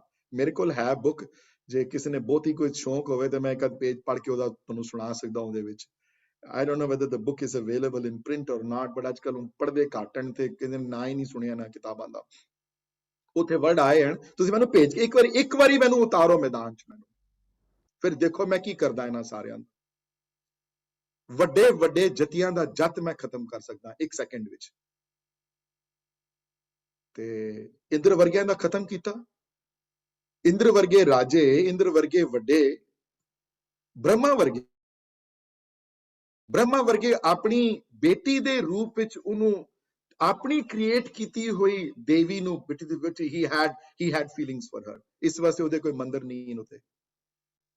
ਇਹ ਮੈਂ ਕਿਉਂ ਗੱਲ ਕਹਿ ਰਿਹਾ, ਮਹਾਰਾਜ ਨੂੰ ਪਤਾ ਸੀ ਇਸ ਗੱਲ ਦਾ ਕਿ ਕਾਮ ਤੋਂ ਵੱਡਾ ਐਨਮੀ ਨਹੀਂ ਹੈ ਕੋਈ ਹੋਰ। ਇਸ ਜਾਣੂ ਸਨ ਇਸ ਗੱਲ ਤੋਂ, ਹਾਂਜੀ। ਔਰ ਇਸ ਗੱਲ ਤੋਂ ਵੀ ਜਾਣੂ ਸਨ ਕਿ ਕਾਮ in itself in a positive way is nothing wrong with that at all. That is a part of God created that. God created male and female. God created this physical relationship. There's nothing wrong with that at all. ਤੇ ਸਾਡੇ ਵਿੱਚ ਨਹੀਂ, ਤੁਸੀਂ ਹਿੰਦੂਆਂ ਦੇ ਵੱਡੇ ਪੁਰਖਾਂ ਨੂੰ ਲੈ ਲਓ, ਅਗਰ ਹਿੰਦੂਆਂ ਦੇ ਹਿੰਦੂ ਧਰਮ ਵਿੱਚੋਂ ਵੱਡੇ ਜਿਹੜੇ ਆਏ ਹਨ, ਇਸ਼ਟ ਜਿਨ੍ਹਾਂ ਦੇ ਵੱਡੇ, ਤੁਸੀਂ ਰਾਮ ਜੀ ਨੂੰ ਲਵੋ, ਵਿਆਹ ਹੋਇਆ ਉਹਨਾਂ ਦਾ। ਕ੍ਰਿਸ਼ਨ ਨੂੰ ਲੈ ਲਓ, ਉਹਨਾਂ ਦਾ ਵਿਆਹ ਹੋਇਆ। ਫਿਰ ਅੱਗੇ ਚਲੋ ਫਿਰ ਸ਼ਿਵ ਜੀ ਦਾ ਕੋਈ ਭਗਤ ਹੋਵੇ, ਪੁੱਛੋ ਸ਼ਿਵ ਜੀ ਨੂੰ ਤੁਸੀਂ ਵਿਆਹ ਕਰਾਇਆ ਹੈ? ਮੈਂ ਅੱਜ ਤੱਕ ਸ਼ਿਵ ਜੀ ਦੀ ਕੋਈ ਪਿਕਚਰ ਨਹੀਂ ਦੇਖੀ ਜਦ ਤੱਕ ਪਾਰਵਤੀ ਨਾਲ ਨਾ ਬੈਠੀ ਹੋਵੇ। ਉਹਨਾਂ ਦੇ ਸੰਤਾਨ ਵੀ ਸੀ ਅੱਗੋਂ, ਉਹਨਾਂ ਦੇ ਬੇਟੇ ਵੀ ਹੋਏ, 2 ਬੇਟੇ ਹੋਏ ਉਹਨਾਂ ਦੇ, ਹਾਂਜੀ। ਫਿਰ ਦੂਸਰੀ ਲੈ ਵਿਸ਼ਨੂੰ ਨੂੰ ਲੈ ਲਓ, ਬਿਲਕੁਲ ਵਿਆਹ ਕਰਾਇਆ ਨਾਲ ਲక్ష్ਮੀ ਨਾਲ। ਜਿੱਥੇ ਵਿਸ਼ਨੂੰ ਦੀ ਫੋਟੋ ਆਏਗੀ ਸ਼ੇਸ਼ਨਾਗ ਤੇ ਬੈਠੇ, ਨਾਲ ਲక్ష్ਮੀ ਬੈਠੀ ਹੋਈ ਹੈ ਨਾਲ, ਹਾਂਜੀ। ਇਹਦੇ ਵਿੱਚ ਗੁਰੂਆਂ ਦੇ ਵਿਆਹ। ਸੋ ਇਹ ਤੁਸੀਂ ਆਮ ਧਰਮਾਂ ਨੂੰ ਲੈ ਲਓ। ਅੱਛਾ ਤੁਸੀਂ ਹੁਣ ਜੂਡਾਇਜ਼ਮ ਨੂੰ ਲਵੋ, ਉੱਥੇ ਵਿਆਹ ਕਰਾਏ ਸਾਰਿਆਂ ਨੇ। ਮਸੂ ਨੇ ਵਿਆਹ ਕਰਾਇਆ ਹੋਇਆ, ਉਹਨਾਂ ਦੇ ਸਾਰੇ ਪੈਗੰਬਰਾਂ ਨੇ ਵਿਆਹ ਕਰਾਇਆ ਹੋਇਆ। ਕਹਿਣ ਦਾ ਮੇਰਾ ਮਤਲਬ ਇਹ ਹੈ, ਮਹਾਰਾਜ ਜਾਣਦੇ ਸਨ ਕਿ ਇਸ એનર્ਜੀ ਨੂੰ ਅਗਰ ਰੋਂਗ ਤਰੀਕੇ ਨਾਲ ਵਰਤਿਆ ਗਿਆ, ਇਹਨਾਂ ਨੈਗੇਟਿਵ ਚੀਜ਼ਾਂ ਨੂੰ ਅਗਰ ਦੁਨੀਆ ਦੇ ਸਾਹਮਣੇ ਮੈਂ ਦਿਖਾਇਆ ਨਾ, ਸਿੱਖਾਂ ਨੂੰ ਇਹਨਾਂ ਤੋਂ ਬਚਾ ਕੇ ਨਾ ਰੱਖਿਆ, ਅਗਰ ਮੈਂ ਇਹਨਾਂ ਦੀਆਂ ਸਟੋਰੀਆਂ ਅਗਰ ਮੈਂ ਸੁਣਾ ਕੇ ਇਹਨਾਂ ਨੂੰ, ਬੜੇ ਆਥਰ ਹੁਣ ਵੀ ਕਹਿੰਦੇ ਨੇ, the other day I was reading somewhere ਕਿ मैं कहते हैं कि अगर महाराजा रणजीत सिंह ने चरित्रोपाख्यान पढ़ी होंगी ना, अगर ये बड़े ऑथर कहते हैं, मैं नहीं कह रहा, लॉट ऑफ ऑथर से दिस, कहते हैं अगर किसी महाराजा रणजीत सिंह ने या किसी ने महाराजा रणजीत सिंह ਨੂੰ ਚਰਿੱਤਰੋਪਾਖਿਆਨ ਦੇ ਬਾਰੇ ਨੌਲੇਜ ਹੁੰਦੀ ਨਾ ਉਹਨਾਂ ਨੂੰ, ਤੇ ਸਿੱਖ ਰਾਜ ਜਾਂਦਾ ਨਾ, ਸ਼ਾਇਦ ਸਿੱਖ ਰਾਜ ਕਾਇਮ ਰਹਿੰਦਾ। ਇਹ ਬਹੁਤ ਲੋਕ ਕਹਿੰਦੇ, ਰਾਈਟ ਹੈ ਰੋਂਗ ਹੈ ਉਹ ਤੁਹਾਡੀ ਆਪਣੀ ਮਰਜ਼ੀ ਹੈ, ਤੁਸੀਂ ਪੜੋ, ਤੁਸੀਂ ਆਪ ਸਮਝੋ ਇਸ ਗੱਲ ਨੂੰ। ਬਹੁਤ ਲੋਕ ਕਹਿੰਦੇ ਨੇ ਕਿ ਚਰਿੱਤਰੋਪਾਖਿਆਨ ਦੀ ਅਗਰ ਨੌਲੇਜ ਮਹਾਰਾਜੇ ਨੂੰ ਹੁੰਦੀ, ਅਗਰ ਜਾਂ ਮਹਾਰਾਜੇ ਨੂੰ ਇਸ ਬਾਰੇ ਖਬਰ ਹੁੰਦੀ, ਤੇ ਇਹ ਰਾਜ ਜਿਹੜਾ ਵਾ ਸਿੱਖ ਰਾਜ ਖੁੱਸਦਾ ਨਾ ਸਾਡੇ ਤੋਂ ਕਦੀ। ਰਾਈਟ ਹੈ ਰੋਂਗ ਹੈ ਤੁਹਾਡੇ ਆਪਣੀ ਓਪੀਨੀਅਨ ਹਨ ਸਾਰੇ। ਮਹਾਰਾਜ ਨੇ ਇਹਨੂੰ ਚੇਤਾਵਨੀ ਦਿੱਤੀ ਹੈ ਚਰਿੱਤਰੋਪਾਖਿਆਨ ਵਿੱਚ। ਤੇ ਸਟੋਰੀ ਇਸ ਤਰ੍ਹਾਂ ਸ਼ੁਰੂ ਹੁੰਦੀ ਹੈ, ਇੱਕ ਰਾਜਾ ਹੈ ਜਿਹਦਾ ਵਿਆਹ ਹੁੰਦਾ ਹੈ ਇੱਕ ਬੜੀ ਖੂਬਸੂਰਤ ਔਰਤ ਨਾਲ, ਵਿਆਹ ਕੇ ਘਰ ਲੈ ਕੇ ਆਂਦਾ ਹੈ, ਤੇ ਉਸ ਔਰਤ ਦੇ ਵਿੱਚੋਂ ਬੱਚਾ ਪੈਦਾ ਹੁੰਦਾ ਉਹਦਾ। ਜਿਵੇਂ ਨਾਂ ਨਹੀਂ ਲਾਣੇ, you can read it, I don't want to go into too much depth, ਮੈਂ ਤੁਹਾਨੂੰ ਮੈਂ ਸੀਨ ਖਿੱਚਦਾ ਪਿਆ ਤੁਹਾਡੇ ਅੱਗੇ। ਉਹ ਪੁੱਤਰ ਹੁੰਦਾ ਉਹਦਾ, ਤੇ ਉਹ ਰਾਣੀ ਜੇ ਵੀ ਹੈ ਕਿਸੇ ਵਜ੍ਹਾ ਦੇ ਨਾਲ ਰਾਜੇ ਨੂੰ ਛੋੜ ਕੇ ਚਲੀ ਜਾਂਦੀ ਹੈ, ਡੈਥ ਹੋ ਜਾਂਦੀ ਹੈ, ਛੋੜ ਕੇ ਚਲੀ ਜਾਂਦੀ ਹੈ, ਸ਼ੀ ਲੀਵਸ ਹਿਮ। ਰਾਜਾ ਦੁਖੀ ਹੁੰਦਾ ਬੜਾ, ਤੇ ਉਸ ਵੇਲੇ ਦੇ ਟਾਈਮ ਦੇ ਹਿਸਾਬ ਦੇ ਨਾਲ ਹੁਣ ਵੀ ਲੋਕ ਕਰਦੇ ਹਨ ਕਿ ਭੰਡ ਮੂਆ ਭੰਡ ਭਾਲੀਏ, ਆਏ ਨਾ ਸਦੀਵਾਰ ਚ ਵਰਡ। ਜਦੋਂ ਇੱਕ ਦੀ ਡੈਥ ਹੋ ਜਾਏ ਜਾਂ ਚਲੀ ਜਾਏ ਤਾਂ ਫਿਰ ਦੂਸਰਾ ਵਿਆਹ ਕਰਾ ਲੈਂਦੇ ਨੇ ਲੋਕ। ਤੇ ਇਹਨੇ ਦੂਸਰਾ ਵਿਆਹ ਕਰਾਇਆ ਰਾਜੇ ਨੇ, ਪਰ ਰਾਣੀ ਕੋਈ ਮਿਲੀ ਨਾ ਹੋ ਜੀ, ਤੇ ਆਪਣੀ ਅੱਧੀ ਉਮਰ ਦੀ ਔਰਤ ਨਾਲ ਇਹਨੇ ਵਿਆਹ ਕਰਾਇਆ। ਤੇ ਉਹ ਔਰਤ ਵਿਆਹ ਕੇ ਘਰ ਲੈ ਕੇ ਆਇਆ, ਤੇ ਉਹ ਜਿਹੜੀ ਨਵੀਂ ਰਾਣੀ ਸੀ, ਵਿਚ ਵਾਸ half the age of this elder ਰਾਜਾ, ਯੂ ਨੋ, ਉਹ ਉਹਦੇ ਜਵਾਨ ਪੁੱਤਰ ਤੇ ਮੋਹਿਤ ਹੋ ਗਈ। she got attracted towards him, ਤੇ ਉਹਨੂੰ ਫਸਾਉਣ ਦੀ ਕੋਸ਼ਿਸ਼ ਕੀਤੀ, ਉਹਨੂੰ ਜੇਲ੍ਹ ਚ ਪਵਾ ਦਿੱਤਾ ਉਹਨੇ, ਕਿਉਂਕਿ the ਰਾਜਕੁਮਾਰ apparently book ਚਿੱਤਰੋਪਾਖਿਆਨ ਦੇ ਹਿਸਾਬ ਦੇ ਨਾਲ was ਉਹ ਕੈਰੈਕਟਰ ਦਾ ਬੰਦਾ ਸੀ, ਉਹਨੇ ਐਡਵਾਂਸਿਸ ਉਹਨੇ ਐਕਸੈਪਟ ਨਹੀਂ ਕੀਤੀਆਂ, ਤੇ ਉਹਨੇ ਫਿਰ ਰਾਜੇ ਨੂੰ ਇਹਦੇ ਬਾਰੇ ਖਿਲਾਫ ਕਰਕੇ ਉਹਨੂੰ ਜੇਲ੍ਹ ਚ ਪਵਾ ਦਿੱਤਾ। ਤੇ ਫਿਰ ਇਹ ਕਥਾ ਚਰਿੱਤਰੋਪਾਖਿਆਨ ਦੀ ਸ਼ੁਰੂ ਹੁੰਦੀ ਹੈ, ਤੇ ਉਹ ਫਿਰ ਵਜ਼ੀਰ ਜਿਹੜਾ ਉਹ ਆ ਕੇ ਰਾਜੇ ਨੂੰ ਉਪਦੇਸ਼ ਦਿੰਦਾ ਹੈ ਤੇ ਕਹਾਣੀਆਂ ਸੁਣਾਉਂਦਾ ਹੈ ਕਿ ਦੇਖੋ ਤੁਸੀਂ ਕਿਸ ਗੱਲ ਦੇ ਕਿਹਨੂੰ ਸਜ਼ਾ ਦੇ ਰਹੇ ਹੋ, ਕੌਣ ਹੈ ਅਸ਼ਲੀਲ ਇੱਥੇ, ਅਸ਼ਲੀਲ ਤੁਹਾਡਾ ਪੁੱਤਰ ਨਹੀਂ ਹੈ, ਅਸ਼ਲੀਲ ਤੁਹਾਡੀ ਬੀਵੀ ਹੈ ਜਿਹੜੀ ਇਸ ਗੱਲ ਨੂੰ ਉਤੇਜਿਤ ਕਰਦੀ ਪਈ ਹੈ ਉਸਨੂੰ। ਉਹਦੇ ਵਿੱਚ ਕਾਮ ਦੀ ਭਾਵਨਾ ਇਤਨੀ ਤੇਜ਼ ਹੈ ਕਿ ਉਹ ਜਿਹੜੀ ਨਾ ਰੱਖਣ ਵਾਲੀ ਰਿਲੇਸ਼ਨਸ਼ਿਪ ਨੂੰ ਉਹ ਰਿਲੇਸ਼ਨਸ਼ਿਪ ਠੀਕ ਦੇਖ ਨਹੀਂ ਸਕ ਰਹੀ। ਤੇ ਉਹ ਫਿਰ ਥਰਡ ਪਰਸਨ ਵਿੱਚ ਸਾਰਾ ਚਰਿੱਤਰੋਪਾਖਿਆਨ ਦੀ ਜਿਹੜਾ ਬੇਸਿਸ ਜਿਹੜਾ ਹੈ ਉਹ ਸਾਰਾ ਥਰਡ ਪਰਸਨ ਵਿੱਚ ਹੈ ਸਾਰਾ। ਮਹਾਰਾਜ ਲਿਖਦੇ ਹਨ ਤੇ ਉਹਦੇ ਮੂੰਹੋਂ ਕਟਵਾਉਂਦੇ। ਸੋ ਇਹ ਸੋਚ ਕੇ ਦੇਖੋ ਕਿ it's in a third person, ਅੰਨੇ ਪੁਰਸ਼ ਜਿਹਨੂੰ ਕਹਿੰਦੇ ਅਸੀਂ, ਮਨੇ ਕਿ ਇੱਕ ਬੰਦਾ, ਇੱਕ ਵਜ਼ੀਰ ਹੈ ਜਿਹੜਾ ਕਹਾਣੀਆਂ ਸੁਣਾਉਂਦਾ ਪਿਆ, ਰਾਜੇ ਨੂੰ ਸਮਝਾ ਰਿਹਾ, ਯੂ ਨੋ, ਇੱਕ ਸਟੋਰੀ ਸੁਣਾਉਂਦਾ, ਫਿਰ ਉਹਨੂੰ ਮਨੇ ਕਿ ਤੂੰ ਸਮਝ ਆਈ, ਮਤਲਬ ਦੈਨ ਮਨੇ ਕਿ ਕੀ ਸਿੱਖਿਆ ਉਹਦੇ ਚੋਂ, ਫਿਰ ਅਗਲੀ ਸਟੋਰੀ ਸੁਣਾਉਂਦਾ ਉਸਨੂੰ, ਫਿਰ ਅਗਲੀ ਸਟੋਰੀ ਸੁਣਾਉਂਦਾ, ਫਿਰ ਅਗਲੀ ਸਟੋਰੀ ਸੁਣਾਉਂਦਾ, ਫਿਰ ਅਗਲੀ ਸਟੋਰੀ ਸੁਣਾਉਂਦਾ, ਫਿਰ ਅਗਲੀ ਸਟੋਰੀ ਸੁਣਾਉਂਦਾ। ਔਰ ਇਹਨਾਂ ਸਟੋਰੀਆਂ 404 ਇਨ ਟੋਟਲ ਸਟੋਰੀਜ਼, ਪਰ 404 ਵਿੱਚ ਨਾ 404 ਨਿਊਮੈਰੀਕਲੀ ਨੰਬਰ 404 ਹੈ, ਬਸ ਸਟੋਰੀਜ਼ 404 ਨਹੀਂ ਹੈ। And the reason is this because ਕਈ ਸਟੋਰੀਆਂ ਦੇ ਨਾ ਮਲਟੀਪਲ ਪਾਰਟਸ ਹਨ ਸਟੋਰੀਆਂ ਦੇ। ਫॉर ਐਗਜ਼ਾਮਪਲ ਪੜੀਆਂ ਕਈਆਂ ਸਟੋਰੀਆਂ ਦੇ ਉਹ ਸਟੋਰੀ ਕੰਟੀਨਿਊ ਕਰਦੀ ਹੈ ਨੈਕਸਟ ਪਾਰਟ, 3 ਪਾਰਟ ਇਕੱਠੇ ਚੱਲਦੇ ਨੇ ਸਟੋਰੀ ਦੇ, ਤੇ ਉੱਥੇ ਫਿਰ ਉਹ 1 2 3 ਲਿਖਿਆ ਹੋਇਆ ਹੈ, ਲੇਕਿਨ ਉਹ ਸਟੋਰੀ ਸੇਮ ਸਟੋਰੀ ਕੰਟੀਨਿਊ ਹੁੰਦੀ ਹੈ ਉੱਥੇ। ਔਰ ਬੜੇ ਟੌਪਿਕ ਹਨ ਇਹਨਾਂ ਸਟੋਰੀਆਂ ਦੇ, ਕਾਮ being one of the major topics, ਵੀ ਕਿਸ ਤਰ੍ਹਾਂ ਕਾਮ ਦੇ ਪ੍ਰਭਾਵਿਤ ਹੋ ਕੇ ਬੰਦਾ ਸਭ ਕੁਝ ਖੋ ਲੈਂਦਾ ਆਪਣਾ, ਵੱਡੇ ਤੋਂ ਵੱਡੇ ਰਾਜ ਚਲੇ ਜਾਂਦੇ, ਵੱਡੇ ਤੋਂ ਵੱਡਾ ਜਪ ਤਪ ਚਲਾ ਜਾਂਦਾ ਹੈ, ਵੱਡੇ ਤੋਂ ਵੱਡਾ ਬੰਦੇ ਦੀਆਂ ਐਜੂਕੇਸ਼ਨ, ਬੰਦੇ ਦੀ ਸੋਚਣੀ ਖਤਮ ਹੋ ਜਾਂਦੀ ਹੈ ਕਾਮ ਦੀ ਵਜ੍ਹਾ ਨਾਲ। He cannot see anything beyond that. ਔਰ ਹੁਣ ਵੀ ਦੇਖਦੇ ਆ ਹੁੰਦਾ, you know, a person has a family, married life for 20 years, he has 3 kids, and then he finds somebody younger and gets attracted and moves away, you know, from the family. काम करवा रहे हैं ना सारा कुछ, प्यार तो नहीं करवा रहे होते, ਹੁਣ ਵੀ ਹੁੰਦਾ, ਉਸ ਵੇਲੇ ਵੀ ਸੀ। ਤੇ ਇਹ ਕਾਮ ਤੇ ਫੋਕਸ ਸਾਰੀਆਂ ਸਟੋਰੀਆਂ ਨਹੀਂ ਹਨ। By the way, for example, one of my favorite stories, ਕਦੀ ਪੜਨ ਦਾ ਟਾਈਮ ਮਿਲਿਆ, ਨੰਬਰ 266, ਕਦੀ ਪੜਿਓ, ਕਦੀ ਇਹ ਗੱਲ ਇਹ ਤਾਂ ਹੀ ਹੈ ਜੇ ਬੰਦਾ ਆਪੇ ਕੁਝ ਕਰੇ ਹਿੰਮਤ। ਸੁਰਿੰਦਰ ਕਿੰਨਾ ਕੋਈ ਕਰ ਲੇਗਾ, ਮੇਰੇ ਕੋਲ ਕਿੰਨਾ ਕੋਈ ਕਰਵਾ ਲੋਗੇ ਤੁਸੀਂ 1 ਘੰਟੇ 'ਚ ਮੈਂ ਕਿੰਨਾ ਕੋਈ ਦੱਸ ਲਵਾਂਗਾ ਤੁਹਾਨੂੰ। ਉਹ ਸਟੋਰੀ ਨੰਬਰ 266 ਬੜੀ ਇੰਟਰਸਟਿੰਗ ਹੈ। ਉਹਦੇ ਵਿੱਚ ਮੂਰਤੀ ਪੂਜਾ ਦਾ ਖੰਡਨ ਆਇਆ ਉਸ ਸਟੋਰੀ ਵਿੱਚ। ਮਹਾਰਾਜ ਨੇ ਦੱਸਿਆ ਹੈ ਕਿ ਪੱਥਰਾਂ ਨੂੰ ਪੂਜ ਕੇ ਤੁਹਾਨੂੰ ਕੱਖ ਨਹੀਂ ਮਿਲਣ ਵਾਲਾ। ਵਜ਼ੀਰ ਦੇ ਥਰੂ ਸਮਝਾਇਆ ਉਸਨੂੰ,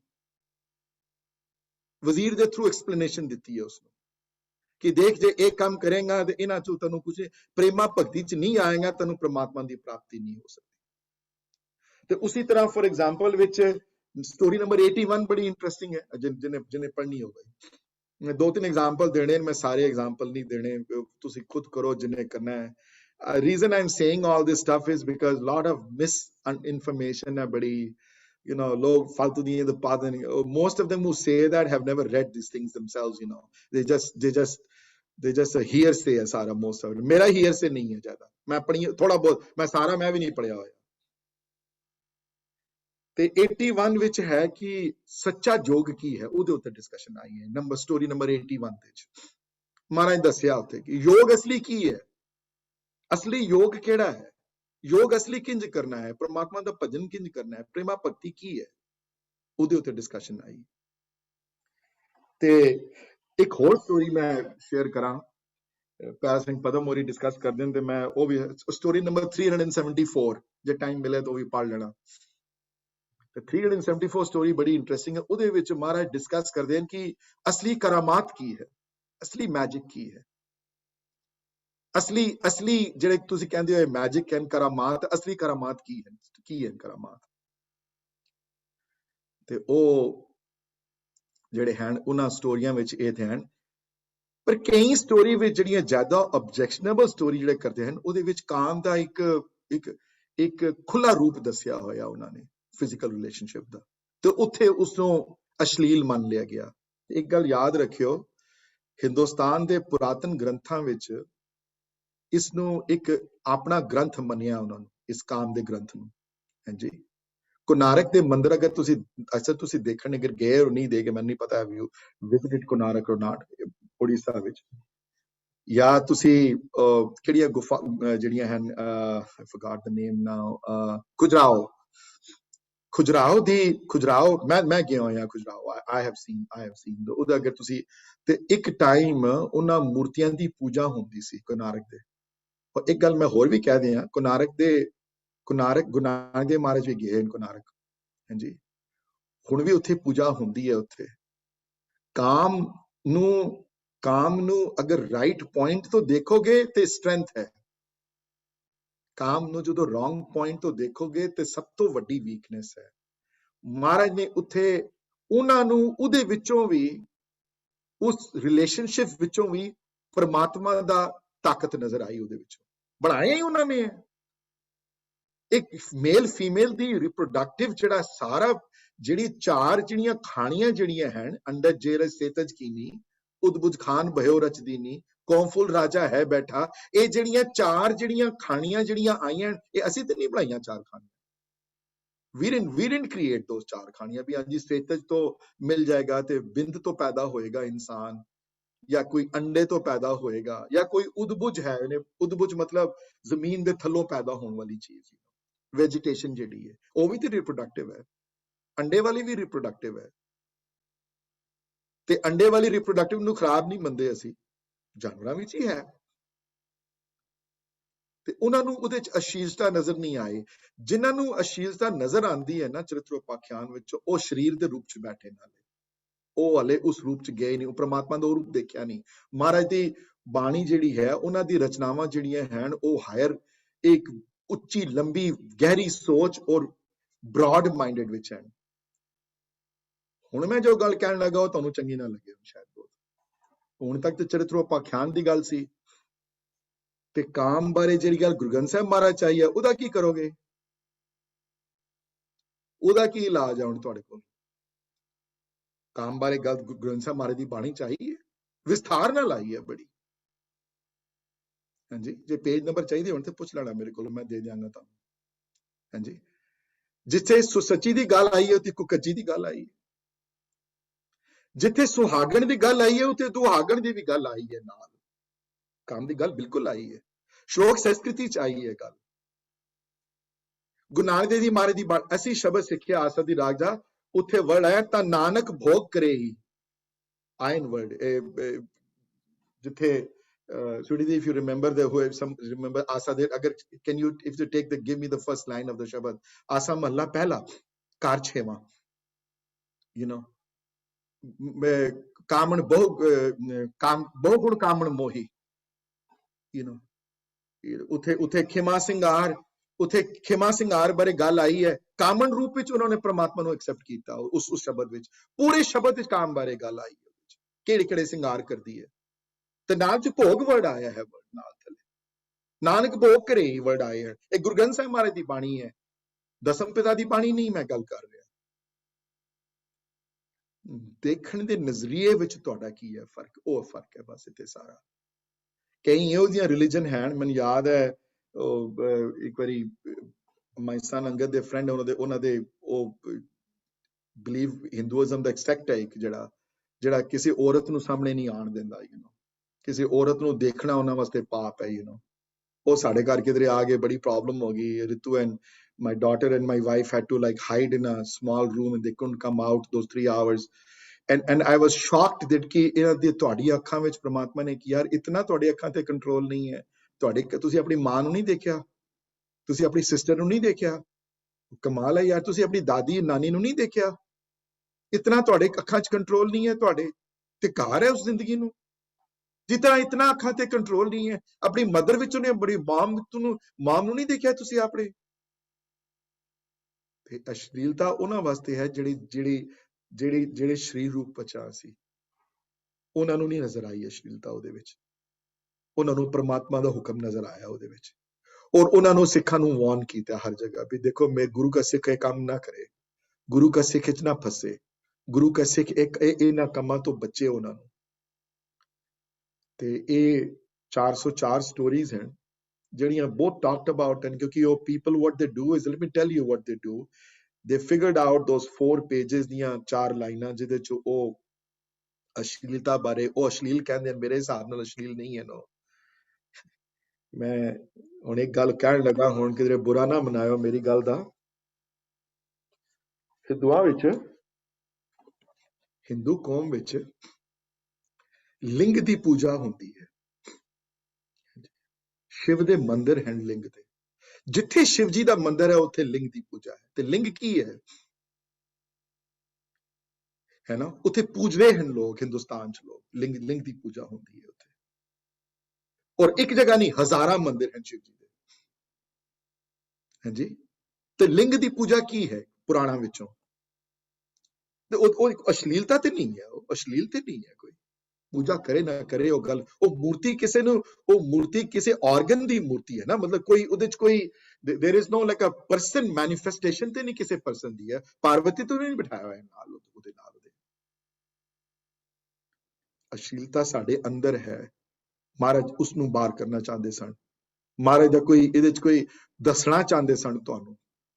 ਇੱਕ ਗੱਲ ਹੋਰ ਯਾਦ ਰੱਖਿਓ ਮੇਰੀ, ਇਹ 404 ਸਟੋਰੀ ਜਿੱਥੇ ਖਤਮ ਹੁੰਦੀਆਂ ਨਾ, ਜਿੱਥੇ ਵਜ਼ੀਰ ਐਂਡ ਕਰਦਾ ਸਟੋਰੀ, ਤੇ ਉੱਥੇ ਮਹਾਰਾਜ ਫਿਰ ਕਹਿੰਦੇ, ਉੱਥੇ ਬਾਣੀ ਦੀ ਗੱਲ ਆਈ ਹੈ ਕਿ ਜਦੋਂ ਉਸ ਰਾਖਸ਼ ਨੂੰ ਮਾਰਿਆ, ਜਦੋਂ ਲਾਸਟ ਸਟੋਰੀ ਦੀ ਗੱਲ ਕਰ ਰਿਹਾ ਮੈਂ, ਉਨ ਰਾਖਸ਼ ਕਾ ਕਾਟਾ ਸੀਸਾ ਸੀਰੀਅਸ ਇਹ ਜਗਤ ਕੇ ਈਸਾ, ਮੈਂ ਉਹਨਾਂ ਲਾਈਨਾਂ ਦੀ ਵਿਆਖਿਆ ਤੁਹਾਨੂੰ ਕਲੈਰਿਟੀ ਕਰ ਦਿਆਂ ਕਿ ਜਦੋਂ ਉਹ ਅਖੀਰਲਾ ਦੈਂਤ ਭਾਵ, ਅਖੀਰਲਾ ਜਿਹੜੀ ਨੈਗੇਟਿਵਿਟੀ ਤੁਹਾਡੇ ਅੰਦਰੋਂ ਜਦੋਂ ਗਈ ਉਹ, ਤੇ ਫਿਰ ਜਨਮ, ਫਿਰ ਉਹ ਕਹਿੰਦੇ ਹਨ ਕਿ ਇਹ ਆਪਣੇ ਆਪ ਹੋਣਾ ਮੁਸ਼ਕਿਲ ਹੈ ਬੜਾ, ਤੇ ਉੱਥੇ ਫਿਰ ਚੌਪਈ ਦਾ ਉਚਾਰਨ ਹੈ ਚਰਿਤ੍ਰੋਪਾਖਿਆਨ ਦੇ ਐਂਡ ਵਿੱਚ। ਚਲੋ ਜਿੱਥੇ 404 ਸਟੋਰੀਜ਼ ਖਤਮ ਹੁੰਦੀਆਂ ਨੇ ਸਾਰੀਆਂ, ਕਈਆਂ ਨੇ ਅਗਰ ਦੇਖਣਾ ਹੋਵੇ ਤੇ ਮੈਂ ਪੇਜ ਨੰਬਰ ਵੀ ਦੱਸ ਸਕਦਾ ਤੁਹਾਨੂੰ, ਜਿੱਥੋਂ ਸ਼ੁਰੂ ਹੁੰਦੀਆਂ ਮੈਂ ਲੈ ਕੇ ਆਇਆ ਆਪਣੇ ਨਾਲ ਸਾਹਮਣੇ। ਤੇ ਜਿਹੜੀ ਇਹ ਲਾਈਨ ਆਉਂਦੀਆਂ ਨੇ ਨਾ ਪਹਿਲੇ ਕਿ ਧन्य धन्य ਲੋਕਨ ਕੇ ਰਾਜਾ, ਦੁਸ਼ਟਨ ਦਾ ਗਰੀਬ ਨਿਵਾਜਾ, ਅਖਲ ਭਵੰਤੇ ਸਿਰਜਨ ਹਾਰੇ, ਦਾਸ ਜਾਨ ਮੋਹ ਲੇਵ ਉਬਾਰੇ ਵਰਡ ਆਏ ਹਨ। ਤੇ ਇਹ ਚਰਿਤ੍ਰੋਪਾਖਿਆਨ ਦੀ ਬਾਣੀ ਹੈ, ਬਾਈ ਦ ਵੇ, ਚਰਿਤ੍ਰੋਪਾਖਿਆਨ ਵਿੱਚੋਂ ਹੈ। ਸ਼ਲੋਕ ਨੰਬਰ 376, ਅਗਰ ਬਹੁਤ ਟੈਕਨੀਕਲੀ ਕਿਸੇ ਨੂੰ ਦੇਖਣਾ ਹੋਵੇ ਤੁਸੀਂ ਦੇਖ ਸਕਦੇ ਹੋ ਆਪ, ਮੈਂ ਕੋਈ ਬਣਾ ਕੇ ਗੱਲ ਨਹੀਂ ਕਰਦਾ ਪਿਆ ਇਹਦੇ ਉੱਤੇ ਕੋਈ। ਹਾਂਜੀ, ਤੇ ਧन्य धन्य ਲੋਕਨ ਕੇ ਰਾਜਾ ਦੁਸ਼ਟਨ ਦਾ ਗਰੀਬ ਨਿਵਾਜਾ। ਇਹ ਪ੍ਰਮਾਤਮਾ ਦਾ ਧਿਆਨ ਕਰਦੇ ਪਏ। ਤੁਹਾਡੀ ਬੜੀ ਮਦਦ ਹੈ, ਤੁਹਾਡੀ ਹੈਲਪ ਹੈ ਬੜੀ। ਅਖਲ ਭਵਨ ਤੇ ਸਿਰਜਣਹਾਰੇ, ਤੇ ਮੈਨੂੰ ਆਪਣਾ ਦਾਸ ਜਾਣ ਲਵੋ। ਤੁਸੀਂ ਦਾਸ ਜਾਣ ਲਿਓ, ਮੈਨੂੰ ਉਬਾਰ ਲਵੋ ਦਾਸ ਜਾਣ ਕੇ। ਲੇਕਿਨ ਉਬਾਰੋਗੇ ਕਿਸ ਤਰ੍ਹਾਂ? ਮੈਂ ਤੁਹਾਡੇ ਅੱਗੇ ਪ੍ਰਾਰਥਨਾ ਕਰਦਾ ਹਾਂ ਉਬਾਰਨ ਦੀ। ਮੈਂ ਹੁਣ ਚੁਪਈ, ਹੁਣ ਬੇਨਤੀ ਕਰਦਾ ਹਾਂ ਮੈਂ ਤੁਹਾਡੇ ਅੱਗੇ। ਕਵੀ ਉਹ ਬਾਅਦ ਚ ਕਹਿੰਦੇ ਨਾ ਬੋਲਣਾ ਕਿਸੇ ਨੂੰ, ਤੇ ਚੁਪਈ ਦੀ ਮੈਂ ਬੇਨਤੀ ਕਰਨ ਲੱਗਾ ਹਾਂ ਕਿ ਹਮਰੀ ਕਰੋ ਹਾਥ ਦੇ ਰਕਸ਼ਾ ਪੂਰਨ ਹੋਏ। ਇਹ ਫਿਰ ਚੁਪਈ ਦੀ ਬਾਣੀ ਚਰਿਤ੍ਰੋਪਾਖਿਆਨ ਦੇ ਐਂਡ ਵਿੱਚ ਲਿਖੀ ਉਹਨਾਂ ਨੇ। ਐਂਡ ਵਿੱਚ ਕਿਉਂ ਲਿਖੀ? ਵੀ 404 ਸਟੋਰੀਆਂ ਖਤਮ ਹੋ ਗਈਆਂ ਹੁਣ 404। ਉਹਦੇ ਵਿੱਚ ਅਸ਼ਲੀਲਤਾ ਵੀ ਗੱਲ, ਤੁਹਾਨੂੰ ਜਿਹੜੀ ਅਸ਼ਲੀਲ ਲੱਗਦੀਆਂ ਹਨ, ਕਾਮ ਬਾਰੇ ਵੀ ਗੱਲ ਕੀਤੀ, ਕ੍ਰੋਧ ਬਾਰੇ ਵੀ ਗੱਲ ਕੀਤੀ। ਔਰ ਇੱਕ ਗੱਲ ਮੈਂ ਕਹਿਣੀ ਹੋਰ ਇੰਪੋਰਟੈਂਟ ਭੁੱਲ ਗਿਆ, ਜਿਹੜੇ ਕੈਰੈਕਟਰਸ ਹਨ ਨਾ ਇਹਨਾਂ ਸਟੋਰੀਜ਼ ਦੇ, ਇਹ ਟਾਈਮ ਸਪੈਨ ਦੇ ਵਿੱਚ ਨਹੀਂ ਹੈ। ਕਈ ਕੈਰੈਕਟਰ ਪੁਰਾਣਾ ਵਿੱਚੋਂ ਹੈ। ਫॉर एग्जांपल ਅਹਿਲਿਆ ਬਾਰੇ ਵੀ ਸਟੋਰੀ ਹੈ। I just want to make sure we are on the same page here. ਫਿਰ ਅਹਿਲਿਆ ਬਾਰੇ ਵੀ ਸਟੋਰੀ ਹੈ, ਪੰਡਤਾਂ ਬਾਰੇ ਵੀ ਹੈ, ਮੁਗਲਾਂ ਬਾਰੇ ਵੀ ਹੈ, ਰਾਜਿਆਂ ਬਾਰੇ ਵੀ ਹੈ, ਜੱਟ ਕਮਿਊਨਿਟੀ ਬਾਰੇ ਵੀ ਹੈ। ਕਈ ਜੱਟ ਬੁੱਤੇ ਹੋਇਆ ਕਿ ਜੱਟ ਸੀ ਹੈ। ਗੁਜਰਾਂ ਬਾਰੇ ਵੀ ਹੈ, ਗੁਜਰ ਵੀ ਕਮਿਊਨਿਟੀ, ਉਹਨਾਂ ਬਾਰੇ ਵੀ ਹੈ। ਫਿਰ ਇਹ ਸਟੋਰੀਜ਼ ਜਿਹੜੀਆਂ ਹਨ ਯੁੱਗਾਂ ਨੂੰ ਕੰਪਾਸ ਕਰਦੀਆਂ ਹਨ ਸਟੋਰੀਜ਼ ਸਾਰੀਆਂ। ਕਈ ਪੁਰਾਣਾ ਵਿੱਚੋਂ ਹਨ ਸਟੋਰੀਜ਼, ਕਈ ਉਸ ਤੋਂ ਵੀ ਪੁਰਾਣੀਆਂ ਸਟੋਰੀਜ਼ ਹਨ। ਹਾਂਜੀ, ਕਈ ਸਟੋਰੀਆਂ ਜਿਹੜੀਆਂ ਹਨ, ਜਿਹੜੀਆਂ ਫॉर एग्जांपल ਕਈ ਸਟੋਰੀਆਂ ਹਨ ਜਿਹੜੀਆਂ ਕਰੰਟ ਟਾਈਮ ਦੀਆਂ ਸਟੋਰੀਜ਼ ਹਨ, ਜਿਹੜੀਆਂ ਕਈ ਕਰੰਟ ਟਾਈਮ ਦੀਆਂ ਨਹੀਂ ਹਨ ਸਟੋਰੀਜ਼। ਕੈਰੈਕਟਰ ਵੀ ਅਲੱਗ-ਅਲੱਗ ਜਗ੍ਹਾ ਤੋਂ ਲਿੱਤੇ ਹੋਏ ਹਨ ਸਾਰੇ।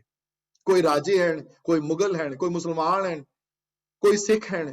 ਕਈਆਂ ਦੇ ਨਾਂ ਸਿੰਘ ਲੱਗਿਆ ਹੋਇਆ, ਕਈਆਂ ਦੇ ਨਾਂ ਤੇ ਨਹੀਂ ਲੱਗਿਆ। I'm just trying to make a tell you ਕਿ ਇਹ ਕੋਈ ਪਾਰਟਿਕੂਲਰ ਕਿਸੇ ਕਮਿਊਨਿਟੀ ਬਾਰੇ ਨਹੀਂ ਹੈ, ਇਸ ਅ ਜਨਰਲ ਹਿਊਮੈਨਿਟੀ ਬਾਰੇ ਸਟੋਰੀਜ਼ ਹਨ ਸਾਰੀਆਂ ਦੀਆਂ ਸਾਰੀਆਂ ਸਟੋਰੀਜ਼। ਸੋ ਇਹ ਚੁਪਈ ਦੀ ਬਾਣੀ ਜਿਹੜੀ ਹੈ, ਔਰ ਪੁਰਾਤਨ ਗੁਰਸਿੱਖ ਮੰਨਿਆ ਕਰਦੇ ਸਨ ਕਿ ਕਹਿੰਦੇ ਕੋਈ ਅਗਰ ਬੰਦਾ ਜਦੋਂ ਲੜਨ ਜਾਂਦਾ ਲੜਾਈ ਤੇ ਕਹਿੰਦੇ ਨੇ ਕਿ ਕਵਚ ਪਹਿਨਦਾ ਸੀ ਬੰਦਾ, ਆਰਮਰ ਇੱਕ ਹੁੰਦਾ ਬੰਦਾ ਪਹਿਨਦਾ ਆਰਮਰ, ਤਾਂ ਕਿ ਤਲਵਾਰ ਹੋਵੇ ਜ਼ੋਰ ਦਾ ਕਿਸੇ ਦੇ ਉੱਤੇ, ਤੁਹਾਨੂੰ ਤਲਵਾਰ ਕੋਈ ਮਾਰੇ ਤੁਹਾਨੂੰ ਤੇ ਤੁਹਾਡੇ ਤੇ ਕੋਈ ਅਸਰ ਨਾ ਪਵੇ ਉਸ ਚੀਜ਼ ਦਾ, ਤੁਹਾਨੂੰ ਤੁਸੀਂ ਬਚ ਜਾਓ ਉਸ ਵਾਰ ਤੋਂ। ਤੇ ਚੌਪਈ ਦੀ ਬਾਣੀ ਸਿੱਖ ਦਾ ਕਵਚ ਹੈ। ਲੈਟ ਮੀ ਟੈਲ ਯੂ ਦਿਸ। ਪੁਰਾਤਨ ਗੁਰਸਿੱਖ ਇਸ ਬਾਣੀ ਦਾ ਜਾਪ ਬਾਰ-ਬਾਰ ਕਰਦੇ ਸਨ।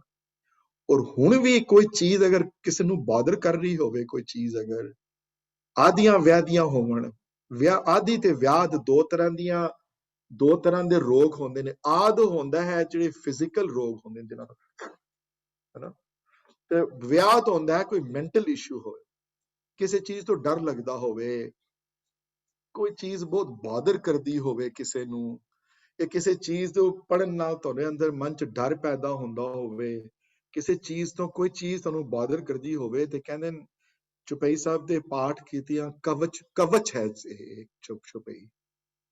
ਚੁਪਈ ਆਰਮਰ ਹੈ, ਵਰ ਹੈ ਇਸ ਬਾਣੀ ਨੂੰ। ਕਿਉਂਕਿ ਸੁਣੇ ਗੁੰਗ ਜਤਲਾਏ, ਤੇ ਜਿਹੜੇ ਗੁੰਗੇ ਨੂੰ ਜ਼ੁਬਾਨ ਦਿੰਦੀ ਹੈ ਤੇ ਮੂਰਖ ਨੂੰ ਚਤੁਰਤਾ ਦਿੰਦੀ। ਕਿਉਂ ਮੂਰਖ ਨੂੰ ਚਤੁਰਤਾ ਦਿੰਦੀ ਹੈ? ਕਿਉਂਕਿ ਇਹਨਾਂ ਸਟੋਰੀਜ਼ ਵਿੱਚੋਂ ਬੰਦਾ ਸਮਝਦਾ ਹੈ ਕਿ ਇਹ ਗੱਲਾਂ ਜਿਹੜੀਆਂ ਕੀਤੀਆਂ ਅਸ਼ਲੀਲ ਜਿਹੜੇ ਸਾਨੂੰ ਲੱਗਦੀਆਂ ਇਹਨਾਂ ਗੱਲਾਂ, ਉਹ ਬਾਏ ਦ ਵੇ ਉਹ ਸਟੋਰੀ ਸਿਰਫ 2 ਜਾਂ 3 ਹੀ ਹਨ 404 ਵਿੱਚੋਂ। ਹਾਂਜੀ, ਸੋ ਉਹ ਜ਼ਿਆਦਾ ਨਹੀਂ ਹਨ, ਉਹ ਨਹੀਂ ਕਿ every one of them is like that. ਪਰ ਉਹਦੇ ਚ ਆਈ ਇਹ ਗੱਲ, ਹਾਂ ਆਈ, ਬਿਕਾਜ਼ ਉਹਨਾਂ ਨੇ ਦੇਖਿਆ ਕਿ ਇਹ ਇੰਪੋਰਟੈਂਟ ਹੈ ਗੱਲ ਬੜੀ, ਤਾਂ ਆਈ ਇਹ ਗੱਲ। ਉਹਨਾਂ ਨੂੰ ਨਹੀਂ ਲੱਗਿਆ ਖਰਾਬ, ਉਹਨਾਂ ਨੂੰ ਅਸ਼ਲੀਲ, ਉਹਨਾਂ ਨੂੰ ਪਾਰਟ ਆਫ ਦਾ ਉਹਦੇ ਕਾਇਨਾਤ ਦਾ ਹਿੱਸਾ ਲੱਗਿਆ ਉਸ ਗੱਲ। ਉਹ ਸਿੱਖਾਂ ਨੂੰ ਵਰਜਿਆ ਉਹਨਾਂ ਨੂੰ ਵੀ ਇਹ ਗੱਲ ਨਾ ਕਰੀ ਤੂੰ, ਉਹ ਕਿਹਨਾਂ ਨੇ ਕੀਤਾ ਹੈ। ਹੁਣ ਮੈਂ ਇੱਕ ਗੱਲ ਤੁਹਾਨੂੰ ਦੱਸਾਂ, ਹੁਣ ਮੈਂ ਇੱਕ ਸਟੋਰੀ ਮੈਂ ਲਿਖਾ ਹੋਣੀ ਹੈ, ਉਸ ਸਟੋਰੀ 'ਚ ਮੇਰੇ 2 ਕੈਰੈਕਟਰ ਹੋਣਗੇ ਸਟੋਰੀ ਦੇ। ਮੈਂ ਲਿਖ ਰਿਹਾ, Surinder is a writer, let's say I am writing a story. ਮੈਂ ਇਹ ਸਟੋਰੀ ਲਿਖਦਾ ਪਿਆ ਕਿ ਲੈਟਸ ਸੇ ਕਿ 2 ਬੱਚੇ ਹਨ ਛੋਟੇ, ਉਹ ਜਾ ਰਹੇ ਹਨ ਜੀ ਸਕੂਲ, ਤੇ ਰਸਤੇ 'ਚ ਇੱਕ ਰੇਲਵੇ ਲਾਈਨ ਆਉਂਦੀ ਹੈ, ਉਹ ਰੇਲਵੇ ਲਾਈਨ ਕ੍ਰਾਸ ਕਰਦੇ ਨੇ ਦੋਨੋਂ। ਇੱਕ ਬੱਚਾ ਜਿਹੜਾ ਹੈ ਬੜਾ ਜੀ ਉਹ ਸਾਵਧਾਨ ਹੈ, ਉਹ ਦੇਖਦਾ ਹਰ ਪਾਸੇ ਵੀ ਟ੍ਰੇਨ ਟਰੂਨ ਤੇ ਨਹੀਂ ਕਿਧਰੋਂ ਆ ਰਹੀ, ਤੇ ਇੱਕ ਬੰਦਾ ਜਿਹੜਾ ਹੈ ਉਹ ਬੜਾ ਉਹ ਦੇਖਦਾ ਨਹੀਂ ਕਿਧਰੋਂ ਵੀ, ਉਹ ਹੀ ਇਜ਼ ਵੈਰੀ ਕੇਅਰ ਫ੍ਰੀ। तो एक दिन दोनों जा रहे सन जी, एक वो निकल गया तो दूसरे तो ट्रेन आ गई तो डेथ हो गई ਉਹਦੀ। तो मैं लिखा कि वो दूसरे ने does that mean that as an author me though I believe कि बंदे ਨੂੰ सावधान नहीं रहना चाहिए? just because I wrote that story? या किसे बारे मैं कोई जी खराब गल लिखा कि उन्हें खराब गल कीती या उस खराब गल विचों ये चंगी गल नहीं, does that mean that the writer of the story is bad? Does that mean कि writer of the story is also believes in the negative things? उन्हें किनिया हॉलीवुड या बॉलीवुड या पिक्चर्स आनियां जिहदे तो बड़े नेगेटिव पोर्ट्रेयल होंदे ने, यू नो, और बाद जाके फिर वो पॉजिटिव हो जांदे ने, कई चेंजेस आंदियां लाइफ विच पहले.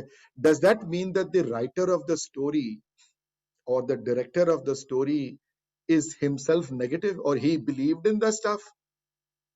Okay, मैं किसी रेपिस्ट बारे या किसी नेगेटिव बारे में एक स्टोरी लिखा है भी किसदा इन्हें ये कीता है, बड़े माड़े इन्हें खून कीते ने, रेप कीते, इन्हें कीता, बाद च बंदा चेंज हो गया जी, बाद च सीख गया बंदा सारा कुछ. Does that mean that people, the person who wrote that, believes in those negative things? It doesn't believe that at all. He is writing ਉਹ ਉਪਕਾਰ ਕਰਦਾ ਪਿਆ ਤੁਹਾਡੇ ਤੇ ਲਿਖਣ ਬਾਰੇ.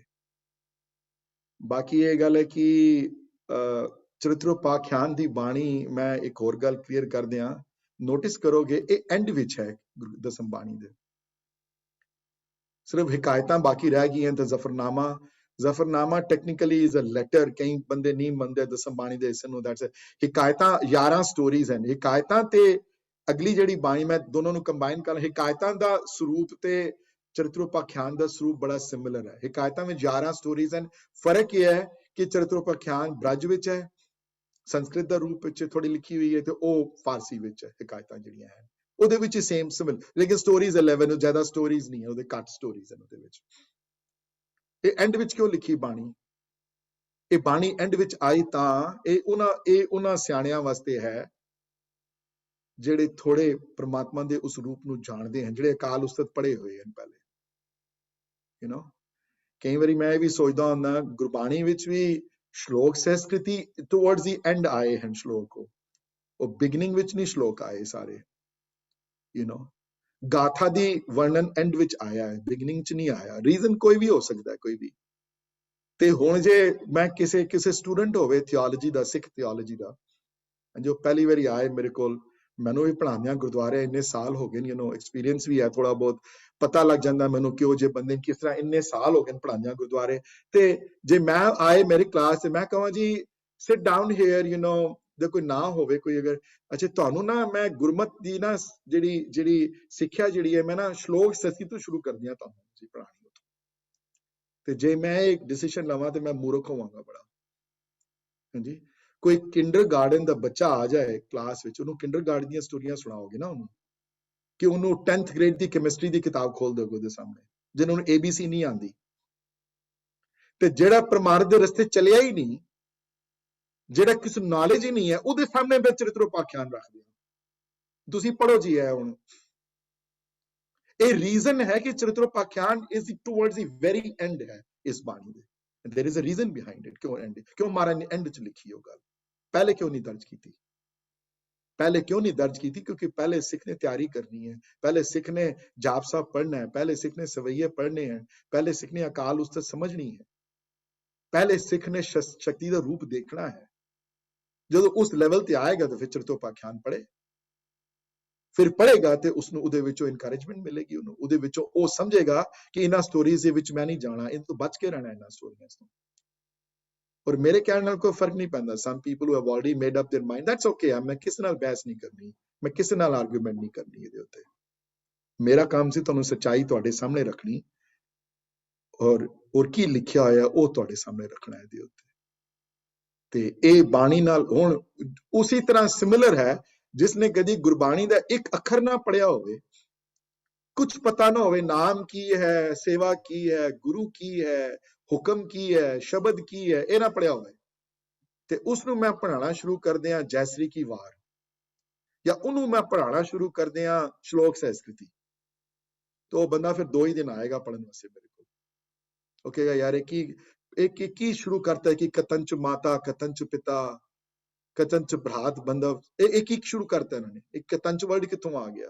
ते अगला श्लोक मैं शुरू कर दिया, यू नो, कि मां प्यो दा प्यार भी झूठे हो जाते हैं. वो कहेंगे यार ये केड़ी बाणी पढ़ी शुरू कर दी तुसी. त्रिगंत मात पिता स्नेहं जे मैं शुरू कर दिया पढ़ाना उसनू, त्रिगंत मात पिता स्नेहं, त्रिग स्नेहं भ्रात बांधवा, दूसरा श्लोक है संस्कृति दा. ਤੇ ਉਹਨੂੰ ਲੋਭ ਹੰਕਾਰ ਬਾਰੇ ਨਾ ਪਤਾ ਹੋਵੇ, ਉਹਨੂੰ ਬਾਣੀ ਬਾਰੇ ਕੁਝ ਨੌਲੇਜ ਨਾ ਹੋਵੇ ਤੇ ਸੰਸਕ੍ਰਿਤੀ ਸ਼ਲੋਕਾਂ ਦੀਆਂ ਵਿਆਖਿਆ ਸ਼ੁਰੂ ਕਰ ਦਿਆ ਉਹਦੇ ਸਾਹਮਣੇ, ਉਹ ਰਿਲੇਟ ਕਰ ਸਕੇਗਾ ਉਹਨਾਂ ਗੱਲਾਂ ਨਾਲ? ਕਦੀ ਨਹੀਂ ਰਿਲੇਟ ਕਰ ਸਕੇਗਾ ਉਹਨਾਂ ਨਾਲ। ਉਹ ਉਹਦੀ ਸਮਝ ਤੋਂ ਬਾਹਰ ਹਨ ਉਹ ਗੱਲਾਂ। ਉਹਨੂੰ ਪਹਿਲੇ ਸਿੰਪਲ ਚੀਜ਼ਾਂ ਸਮਝਾਉਣੀਆਂ ਪੈਣਗੀਆਂ। ਉਹਨੂੰ ਪਹਿਲੇ ਦੱਸਣਾ ਪਏਗਾ ਪੁਰਖਾ ਨਾਮ ਕੀ ਹੈ, ਸ਼ਬਦ ਕੀ ਹੈ, ਸੰਗਤ ਕੀ ਹੈ, ਪ੍ਰਮਾਤਮ ਕੀ ਹੈ, ਪ੍ਰੇਮਾ ਭਗਤੀ ਕੀ ਹੈ, ਪ੍ਰੇਮ ਕੀ ਹੈ। ਇਹ ਸਾਰੀਆਂ ਚੀਜ਼ਾਂ ਸਮਝਾਉਣ ਤੋਂ ਬਾਅਦ ਜਪਜੀ ਦੀ ਵਿਆਖਿਆ ਸੁਣੇਗਾ, ਆਸਾ ਦੀ ਵਾਰ ਬਾਰੇ ਸਮਝੇਗਾ, ਤਾਂ ਸ਼ਲੋਕ ਸੰਸਕ੍ਰਿਤੀ ਨਾਲ ਰਿਲੇਸ਼ਨਸ਼ਿਪ ਐਸਟੈਬਲਿਸ਼ ਕਰ ਪਾਏਗਾ ਉਹ। ਉਸੇ ਤਰ੍ਹਾਂ ਚਰਿਤ੍ਰੋਪਾਖਿਆਨ ਇੱਕ ਉਸ ਮਹਾਨ ਗੁਰੂ ਦੀ ਦੇਣ ਹੈ ਜਿਹਦੇ ਵਿੱਚ ਉਹਦੀਆਂ ਨੈਗੇਟਿਵਿਟੀਆਂ, ਇਨਸਾਨ ਦੀ ਜਿਹੜੀ ਨੈਗੇਟਿਵ ਕੈਰੈਕਟਰ ਦੇ ਉੱਤੇ ਹਰ ਤਰ੍ਹਾਂ ਦੀ ਨੈਗੇਟਿਵ ਕੈਰੈਕਟਰ ਸਮਝਾ ਕੇ ਤੇ ਉਸ ਨੂੰ ਸੁਚੇਤ ਕੀਤਾ ਹੈ। ਤੇ ਸੁਚੇਤ ਕਰਨ ਤੋਂ ਬਾਅਦ ਇਹ ਵੀ ਸੰਦੇਸ਼ ਹੈ ਕਿ ਇਹ ਸੁਚੇਤ ਤੁਸੀਂ ਆਪੇ ਨਹੀਂ ਕਰ ਸਕਦੇ। ਇਹ ਜਿਹੜਾ ਚੁਪਈ ਪੜ੍ਹੇਗਾ ਬਾਰ-ਬਾਰ, ਜਿਹੜਾ ਚੁਪਈ ਸਾਹਿਬ ਦੀ ਬਾਣੀ ਨਿਤਨੇਮ ਦਾ ਹਿੱਸਾ ਹੈ, ਤੇ ਚੁਪਈ ਸਾਹਿਬ ਦੇ ਪਾਠ ਨੰਦ ਸਾਹਿਬ ਦੇ ਨਾਲ ਜੋੜਿਆ ਗਿਆ ਹੈ ਸ਼ਾਮੀ ਜ਼ਰੂਰ। ਇਹ ਪੁਰਾਤਨ ਮਰਿਆਦਾ ਸਾਡੇ ਧਰਮ ਚ ਰਹੀ ਹੈ। ਅੰਮ੍ਰਿਤ ਛਕਾਉਣ ਵਾਲੇ ਵੀ ਤਾਂ ਹੁਣ ਵੀ ਕਹਿੰਦੇ ਹਨ ਇਸ ਗੱਲ ਨੂੰ। ਇਹ ਹੈ ਉੱਥੇ ਸੰਦੇਸ਼ ਇਸ ਚਰਿਤ੍ਰੋਪਾਖਿਆਨ ਬਾਰੇ। I tried my best to give you a good this thing about it though, and I really want to end this chapter today. I do not want to go beyond another 10 minutes which मैं ज़फ़रनामा में discuss करना है। I'm going to wait for a second. Let me discuss the ज़फ़रनामा also, and then we can have question answer session. Sorry Virji, story numbers दोबारा दस देंदे हो please? Thank And you. you? Story numbers जो तुसी उन्हें किया है, मैं लिखनी है, I missed it. Can you just tell us the story numbers again? Which story numbers? Okay, so वो ਜਿਹੜੀਆਂ ਪਹਿਲੇ ਕਿਹੜੀਆਂ ਸਨ ਜਿਹੜੇ okay. 266 and 81.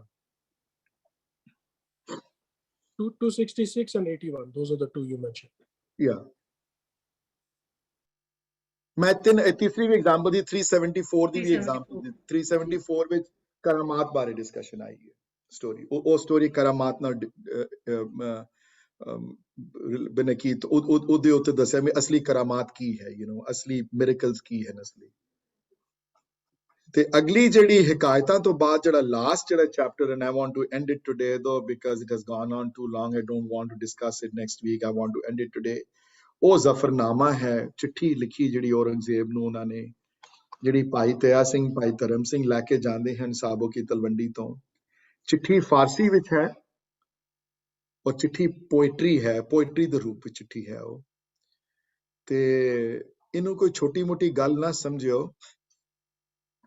ਹੁਣ ਵੀ ਕੋਈ ਚਿੱਠੀ ਲਿਖੇ, ਕੋਈ ਵੱਡੇ ਕੋਈ ਜ਼ਾਲਮ ਕੋਈ ਬੈਠਾ ਹੋਵੇ, ਕੋਈ ਸੱਚੀ ਕੋਈ ਡਿਕਟੇਟਰ ਹੋਵੇ ਕੋਈ, ਅਗਰ just imagine a Russian citizen writing such a letter to Putin right now. I can imagine what will happen to him, ਤੇ ਉਸ ਵੇਲੇ ਦੇ ਹਾਕਮ ਵੱਡੇ, ਉਹ ਰਾਜ ਜਿਹੜਾ ਏਸ਼ੀਆ ਦੀ ਸਭ ਤੋਂ ਵੱਡੀ ਕਿੰਗਡਮ ਉਸ ਵੇਲੇ ਦੀ, ਜਿਹੜੀ ਈਰਾਨ ਦੀਆਂ ਈਸਟਰਨ ਬਾਰਡਰ ਤੋਂ, ਈਰਾਨ ਦੀਆਂ ਵੈਸਟਰਨ ਬਾਰਡਰ ਤੋਂ ਲੈ ਕੇ Khorasan was the westernmost province of India. If you look at Khorasan today, Khorasan ਦੀਆਂ boundaries Caspian Sea ਤੱਕ ਜਾਂਦੀਆਂ। Just to let you know my length and breadth of the Mughal Empire. Khorasan ਤੋਂ ਲੈ ਕੇ ਤੇ Burma ਦੇ border ਤੱਕ ਦੀ empire, ਵੱਡੇ ਰਾਜ ਦੀ ਵੱਡਾ ਸ਼ਹਿਨਸ਼ਾਹ ਔਰੰਗਜ਼ੇਬ, ਜਦੋਂ ਦੁਨੀਆ ਥਰ-ਥਰ ਕੰਬਦੀ ਸੀ, ਉਹਦੇ ਨਾਂ ਤੇ ਇਹੋ ਜਿਹੀ ਚਿੱਠੀ ਲਿਖਣੀ ਕੋਈ ਮਜ਼ਾਕ ਨਹੀਂ ਹੈ ਕੋਈ। ਤੇ ਇਸ ਚਿੱਠੀ ਵਿੱਚ ਮੈਂ ਤੁਹਾਨੂੰ 7-8 ਚੀਜ਼ਾਂ ਕਹਿ ਦਿਆਂ ਜਿਹੜੀਆਂ ਇੰਪੋਰਟੈਂਟ ਜਿਹੜੀਆਂ ਹੈ। ਉਹ ਇਹ ਹਨ ਕਿ ਇੱਕ ਤੇ ਹੈ ਕਿ ਚਿੱਠੀ ਵਿੱਚ ਪਹਿਲੇ ਪਰਮਾਤਮਾ ਦੀ ਸਿਫਤ ਕਰਦੇ ਹਨ, ਤੇ ਉਸ ਤੋਂ ਬਾਅਦ ਪੂਰੀ ਚਿੱਠੀ ਚੜ੍ਹਦੀ ਕਲਾ ਵਿੱਚ ਲਿਖੀ ਹੈ ਉਹਨਾਂ ਨੇ। ਪੂਰੀ ਚਿੱਠੀ ਦਾ ਮਜ਼ਮੂਨ ਚੜ੍ਹਦੀ ਕਲਾ ਵਾਲਾ ਹੈ, ਆਪਟਿਮਿਜ਼ਮ ਵਾਲਾ ਹੈ। ਤੇ ਦੱਸਦੇ ਹਨ ਔਰੰਗਜ਼ੇਬ ਨੂੰ ਕਿ ਤੂੰ ਤਾੜਨਾ ਹੈ ਔਰੰਗਜ਼ੇਬ ਨੂੰ ਪਹਿਲੇ, ਕਿ ਤੂੰ ਆਪਣੇ ਆਪ ਨੂੰ ਮੁਸਲਮਾਨ ਨਾ ਖਵਾ, ਤੂੰ ਆਪਣੇ ਆਪ ਨੂੰ, ਕਿ ਕੁਰਾਨ ਦੀਆਂ ਆਇਤਾਂ ਤੇਰੇ ਤੇ ਫਿੱਟ ਨਹੀਂ ਆਉਂਦੀਆਂ, ਤੂੰ ਕੁਰਾਨ ਦੇ ਆਇਤਾਂ ਦੇ ਕਾਬਿਲ ਨਹੀਂ, ਤੂੰ you are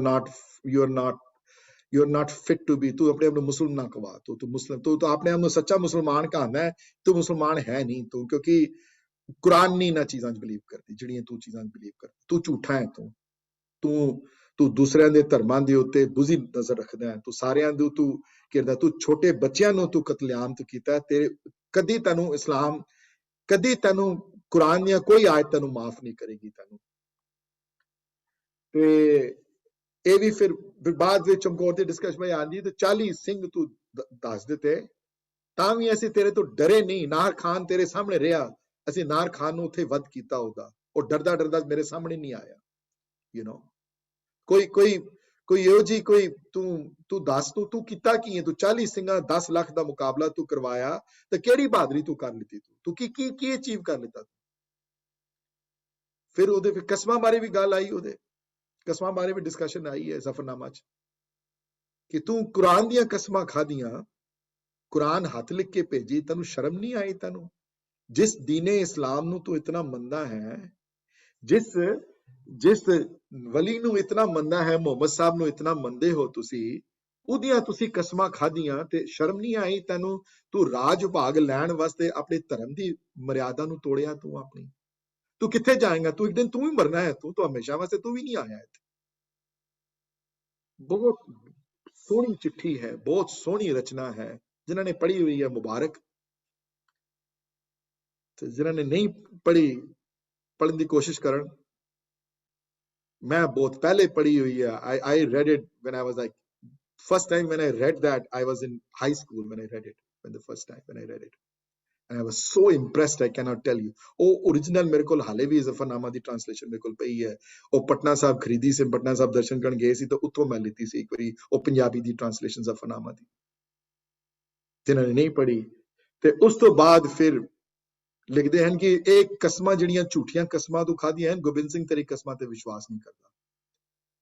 ਤੂੰ ਹਿੰਦੁਸਤਾਨ ਦਾ ਪਾਤਸ਼ਾਹ ਹੋਏਗਾ, ਮੈਂ ਤੇਰੇ ਤੋਂ ਡਰਦਾ ਵੀ ਨਹੀਂ। ਜੇ ਤੂੰ ਮੈਨੂੰ ਮਾਰ ਵੀ ਲਏਗਾ ਤੇ ਮੈਨੂੰ ਉਸ ਗੱਲ ਦਾ ਵੀ ਕੋਈ ਡਰ ਨਹੀਂ ਹੈ ਕੋਈ ਮੈਨੂੰ। ਪਰ ਫਿਰ ਗੁਰੂ ਦਾ ਨਿਰਵੈਰ ਹਿਰਦਾ ਵੀ ਖੁੱਲਿਆ। ਦੇਖੋ ਇਹ ਵੀ ਇੱਕ ਨਿਰਵੈਰਤਾ ਦੀ ਨਿਸ਼ਾਨੀ ਹੈ। ਤੇ ਕੁਝ ਛੰਦਾਂ ਵਿੱਚ ਮਹਾਰਾਜ ਨੇ ਉਹਦੀ ਉਸਤਤੀ ਵੀ ਕੀਤੀ। ਉਹਨਾਂ ਨੇ ਇਹ ਵੀ ਕਿਹਾ ਕਿ ਠੀਕ ਹੈ ਤੂੰ ਮਾੜਾ ਹੈ, ਬਟ ਜੇ ਅੱਜ ਵੀ ਮੇਰੇ ਸਿੱਖ ਨੂੰ ਬੈਟਲ ਫੀਲਡ ਵਿੱਚ ਕਿਸ ਤਰ੍ਹਾਂ ਆਪਣੀ ਆਰਮੀ ਨੂੰ ਆਰਗੇਨਾਈਜ਼ ਕਰਨਾ ਸਿੱਖਣਾ ਹੋਵੇ ਤੇ ਮੈਂ ਸ਼ਾਇਦ ਤੇਰੇ ਕੋਲ ਭੇਜਾਂ।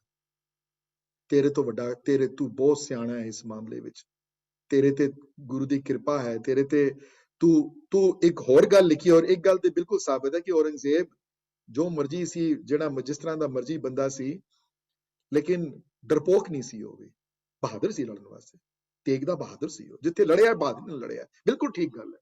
ਕਿਧਰੇ ਕੋਈ ਹਿਸਟਰੀ ਚ ਉਹ ਜੀ ਗੱਲ ਨਹੀਂ ਆਈ ਕਿ ਲੜਨ ਗਿਆ ਹੋਵੇ, ਰਾਜਪੂਤਾਂ ਨਾਲ ਲੜਾਈ ਹੋਵੇ, ਮਰੇਠਿਆਂ ਨਾਲ ਲੜਾਈ ਹੋਵੇ ਤੇ ਡਰ ਕੇ ਲੜਿਆ ਹੋਵੇ। ਬਾਤ ਬਿਲਕੁਲ ਨਹੀਂ, ਇਹੋ ਜੀ ਗੱਲ ਕਿਧਰੇ ਵੀ ਨਹੀਂ ਆਈ।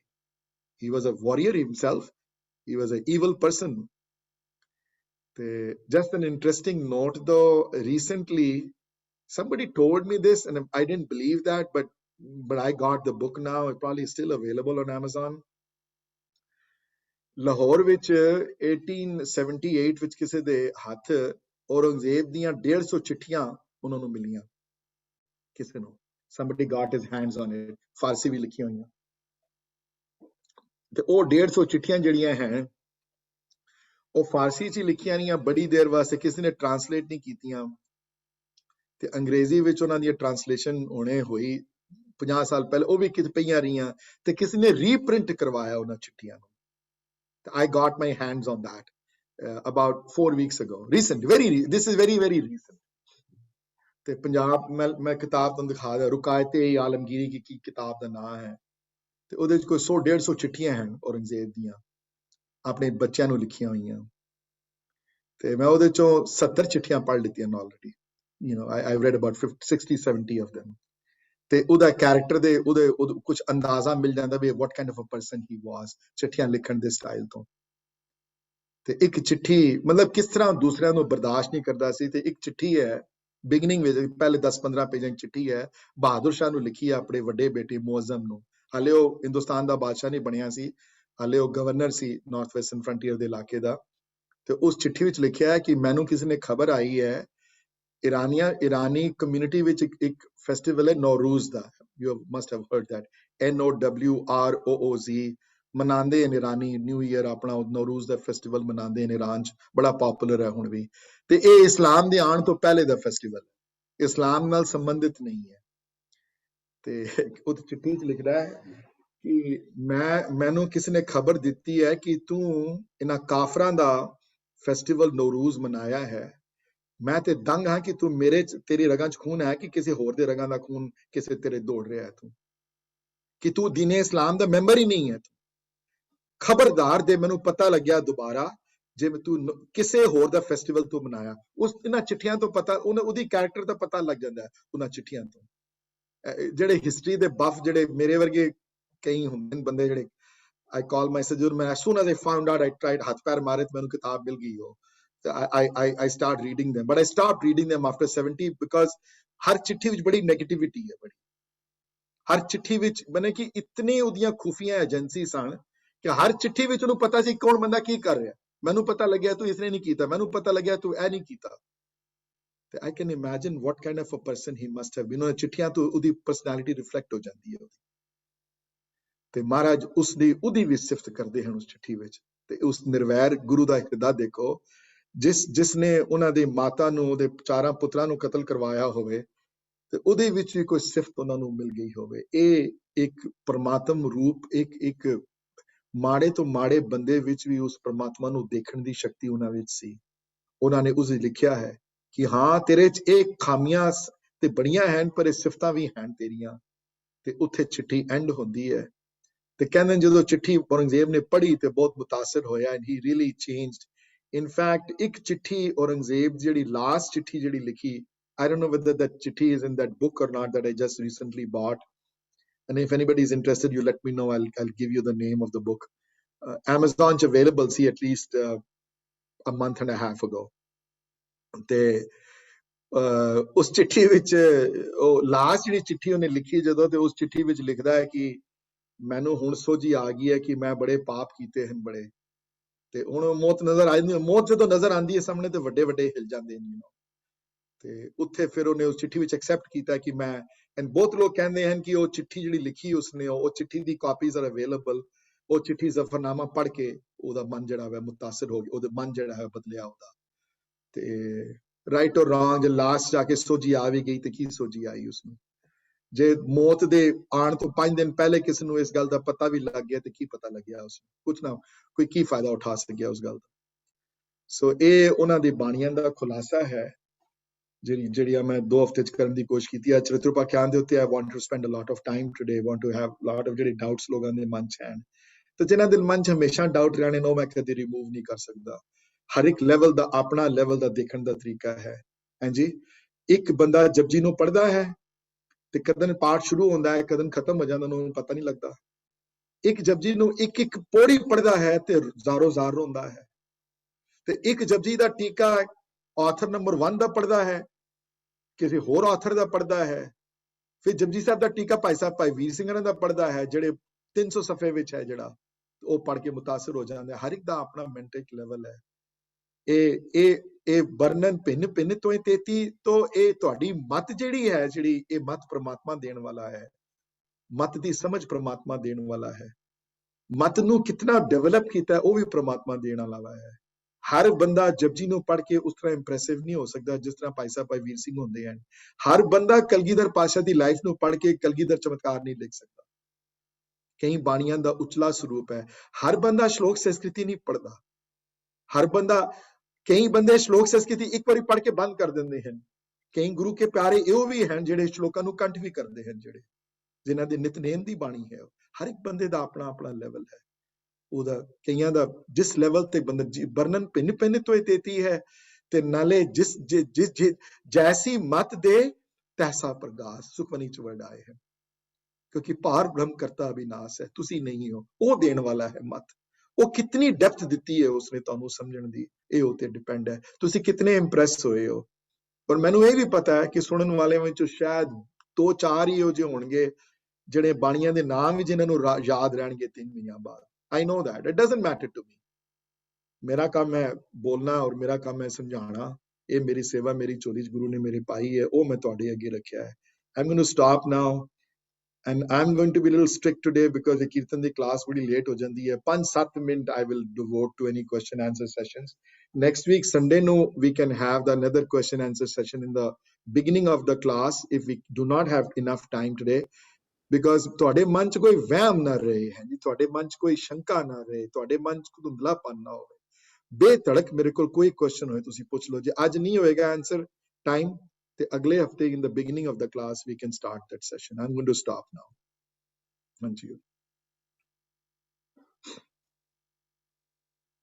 you can ask me any question you want. Just unmute yourself ji and ask me any questions. Wow, कोई question नहीं है, that's good.